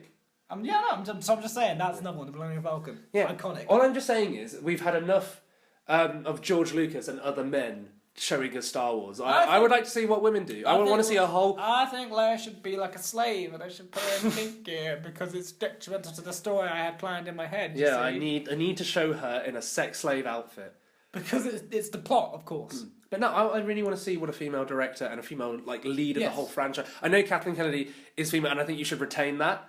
Because I think that's why I think the new direction of Star Wars is going more in that. I think that's fine. Yeah. Make it inclusive. Because the thing is, you're saying, Make it inclusive. Yeah, but that's cool. You know, you're saying Millennium Falcon is a woman and all that. Yeah, that's in the modern sense when a female's running Star Wars. That's cool. No. I'm all for Star Wars being inclusive. Yeah. What I don't like is the... Checklisting? No. The kind of... It feels like an agenda, and it should just feel like natural, like anything else. It feels... And Rogue One didn't feel like an agenda to me. No. The way Kennedy goes about things feels like an agenda to me. Oh, yeah. I wouldn't walk around with a Force is Female t-shirt when I'm the president of Lucasfilm. That's an agenda. The Force is female. She wore a t-shirt that says the Force is Female. Yeah, actually, I remember seeing that. See, that's a bit too far. You need a woman, but you don't need a misandrist. Yes! Thank you! I have a friend called Marley, and I know you're listening to this. He just said. You don't need a misandrist. You don't need... For those people out there who are uncultured that don't know what misandry is or a misandrist is, a misogynist is a man who hates women. Yeah. A misandrist is a woman that hates men. Yeah. So, obviously, if you didn't know that, then you're sexist, because apparently, Fun fact: you're all sexist. I think everyone's sexist to a degree. Yeah, I mean, I'm sexist to my own sex, but that's beside the point. I'm sexist to sex. Oh, okay. Not to my sex, just to sex. Moving on. Okay, sorry. Oh, I thought the podcast was about sex. How many more times can you say that's the after show. Oh, the after hours show. The late night hours show. Yes, the Broken Record podcast, late night hours. After Yeah, but show. the record isn't the thing that's broken. It's me. No one's gonna listen to this. You better keep that in. Yeah. Okay. Okay, so the last bit of news. Last bit of news. Watch me put the phone away, Roman, because the audience doesn't know. Oh, the audience. Whoa! Whoa! Okay. We're on track as well. Yeah, they came out with a full cast list Who's they? last night. Who's they? Studio! What studio? I don't know. Logan. I don't know. These aren't good facts you looked up. Okay, so they, Yes. some studio. Some studio exec, some marketing department Yeah. released the official cast yesterday for It Chapter 2. Yeah. Yes. Tell me the cast. I don't know the cast. Uh, But I did hear that they're going to still have the kid actors in it. Yes. Good. But this is the adult version. Yeah, obviously. Yeah, I'm not an idiot. Jessica Chastain's in there Oh. as Beverly. Oh. James McAvoy's in there. Oh, yeah, I heard about McAvoy, actually. And Bill Hader's in there. Yes, I heard of that too. And all of the others, I don't know. Oh, I couldn't remember unknowns. names. Yeah. They could do stuff. I just haven't seen Oh, them. fair enough. I haven't seen them myself. So that's... Who's playing Pennywise? I think it's Bill Skarsgård. Yeah, still, yeah. I think so. Yeah. No, I was being sarcastic. It definitely Oh, is. okay. Like, why would they get rid of him? Yeah. Tim Curry. So he's Fuck off. He's doing... He had a stroke, you know. I know he did. He's in a wheelchair. You can't do Penny. That's so mean. You know what? Actually, he does look really disturbing. They should have him have a cameo as a kind of like the Like a doctor. No, you know the leper in the first film. I didn't see the first film. You haven't seen it. I haven't. It wasn't playing at my local theatre. I judge you so hard. I wanted to see it. It wasn't great. at my local theatre. Ooh, all the reviews for Hereditary. Oh yeah, that came out. Yeah, It's like the new. they're loving it. It's like the new Exorcist, the new Babadook, the new like groundbreaking Yeah, horror of the century. I heard about it a couple months ago. I have no clue what it's about, but yeah, no, that's doing fantastic.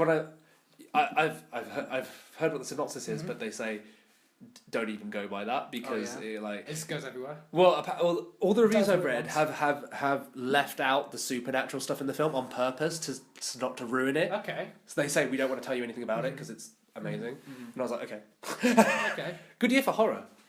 I mean, it's alright. What else has come out this year? Oh, I guess it comes at night was one. A Quiet Place. A Quiet Place, yeah.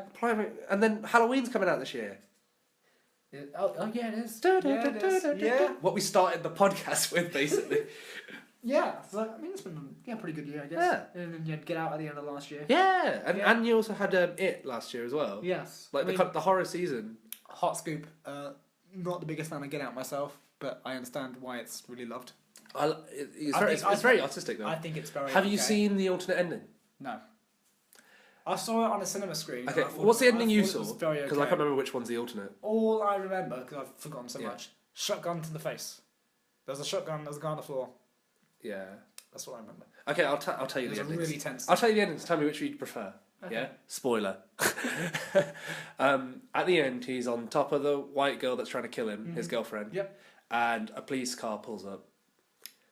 Yeah. And she's happy and smiling. Because she knows. Yeah. And then she's like, "Help! Help me! Help!" And then I think the theatrical ending, his best friend that's a cop gets out. Yes. And then it's like, oh, thank God. Yes, that's what I saw. And then he gets in and he's That's like, what I I saw. told you she was crazy. Yes, that's what I saw.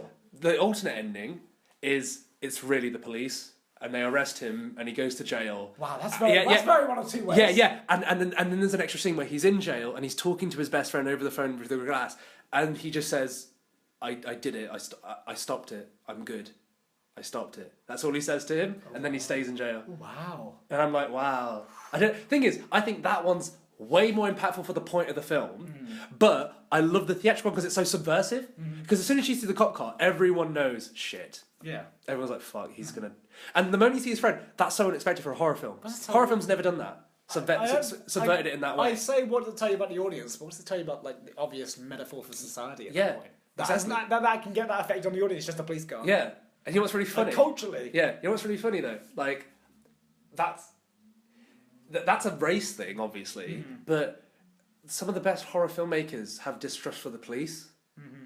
Like Hitchcock, famously, was Yeah. terrified of the police. Yeah. So it says something that evocative in film that we don't trust I mean, law do you enforcement at all. do you think that's because these people are supposed to hold law, hold like a standard, like coming after you gotta be in line, that kind of thing, like a 1984 kind of thing? And it's a creative mindset. No, I think it's a corruption thing. And that's why the fear of it for race is a thing, because that's corruption. That's racism corrupting law. And I think it's just all corruption. I think people are scared that there's this body you can't stop that is always corrupted at different points. Because, there are dirty cops. You can't tell. You can't tell. Sure, you don't know. You don't know. And they can hide behind anything. Actually, I was watching some videos. In fact, police are the scariest. I was watching some videos the other week. Yeah. And it was a cop was pulling over this black woman. Of course they were. Of course they were. And she turned around and she was like the federal state judge. It was great. And Wow. she was like, "So why are you pulling me over?" Like, "Yeah, we were just pulling random checks." It's like, "Can I see your ID? I'm the state judge." And they turned their tune like that. Yeah. And she was just smirking because she was like, "Oh, you're racist." Oh, you're racist. They should make a movie about They were that. like, "What's your number? Because I'm gonna." Because I want to take you out on a date. What's your phone number? It was just very entertaining to watch. But yeah, but with it, do you think this is a franchise that will go past a second film? It shouldn't. But do you think it should? No, because Why? you got the book, which is like that Yeah, big. It's crazy big. Yeah, And then you got the original film, which is a part 1, part 2. yeah, I think that works. Just do. yeah, and It's chapter 1, chapter 2. It's a full piece. It's yeah, a 50 but50. you okay. Obviously, you haven't seen the first two either, so I've seen the 1990 yet. Yeah, that's fine. That's a pure adaptation. I haven't seen. That's a pure adaptation. I haven't seen it chapter 1. Yeah, but the thing is, this is a very loose adaptation. Is it? Like, Okay. well, it's set in the 80s for one. Yeah. Yeah. Like it's It's not the 50s. it's not loose in terms of the narrative. Like it's no, still. but it's going to accomplish the same thing. Okay, 'Cause it was the 50s and the 80s. This is going to be the 80s, 2010. Yeah, but the thing is Same though, thing. dude, they're already changing the formula. They've already putting the kid actors in the second film, Yeah. which is changing the narrative completely. Yeah. And what I'm saying is like, I think it's so different enough, and Pennywise is such a like marketable like the character in the film, Yes. and he's so much potential horror wise that you could go on. I guess so, and it'll be And I don't want potential to be limited just because the book only has 2 stories. Actually, definitely not. Because you watched something like Nightmare on Elm Street. Yeah. Great. I know what it Nightmare did. on Elm Street Part 4, 5, 6. That doesn't matter. Wes Craven's New Nightmare. Wes I Craven's New don't. Nightmare. No, that's not what I'm getting. I don't want it to be like desensitized. I do. I don't want it to be desensitized that way. Well, the thing is, Keep it good. Keep it yeah, strong. yeah, but dude, again, this is a different climate cinematically.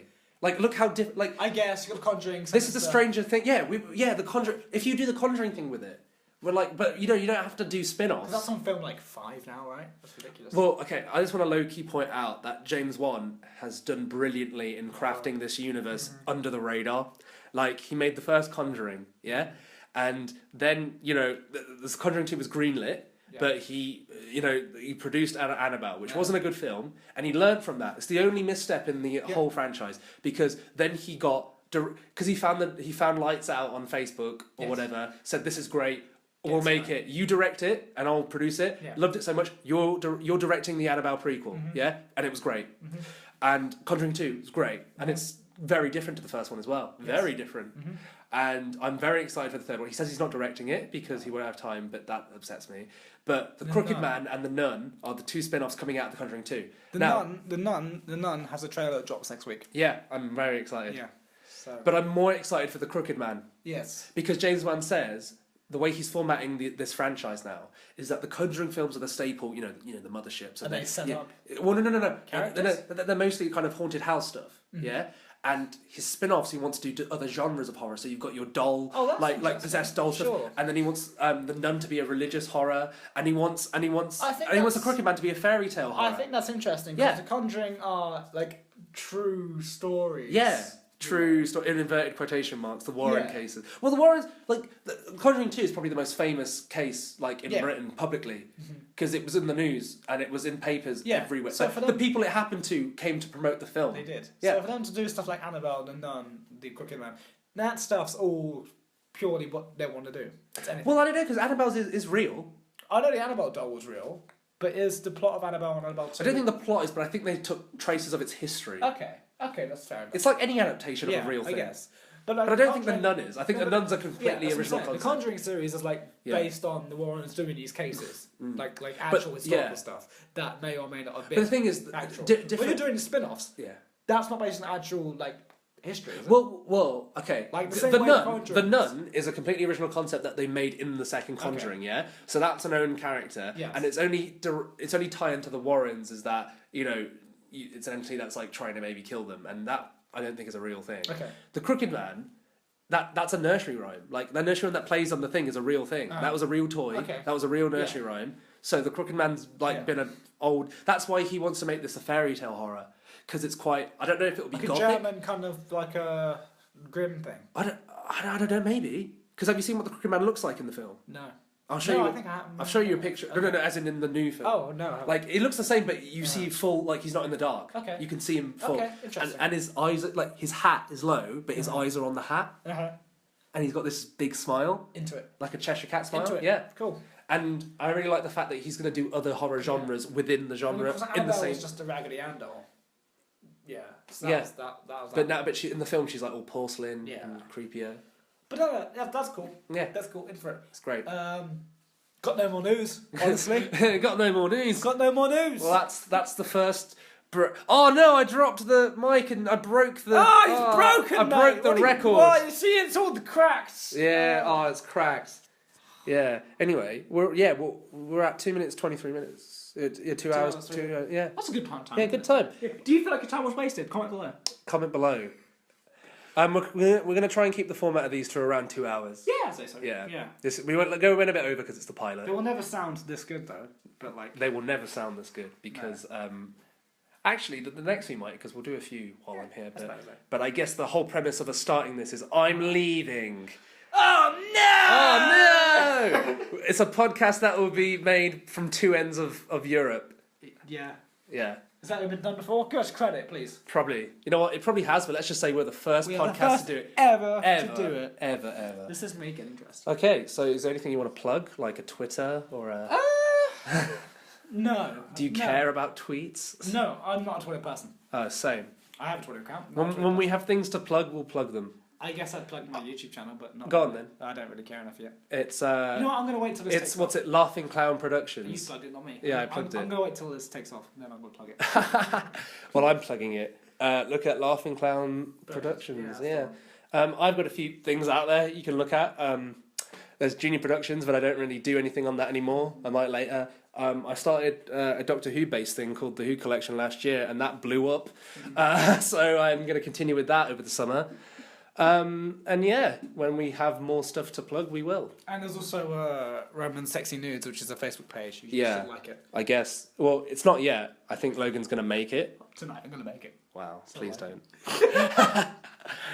So yeah, that's the show. Cool. Thanks for listening. Cool. Yeah, see you next time. Next time, maybe never. But maybe. What's our sign off? Oh wait, we had a sign off. We never sign off. We don't anymore. Yeah, no, we do. Do we? We say, "Go F yourselves" in a cute classroom. Oh, that's what we're doing. Ready? I remember. 3, 2, 1. Go fuck yourself!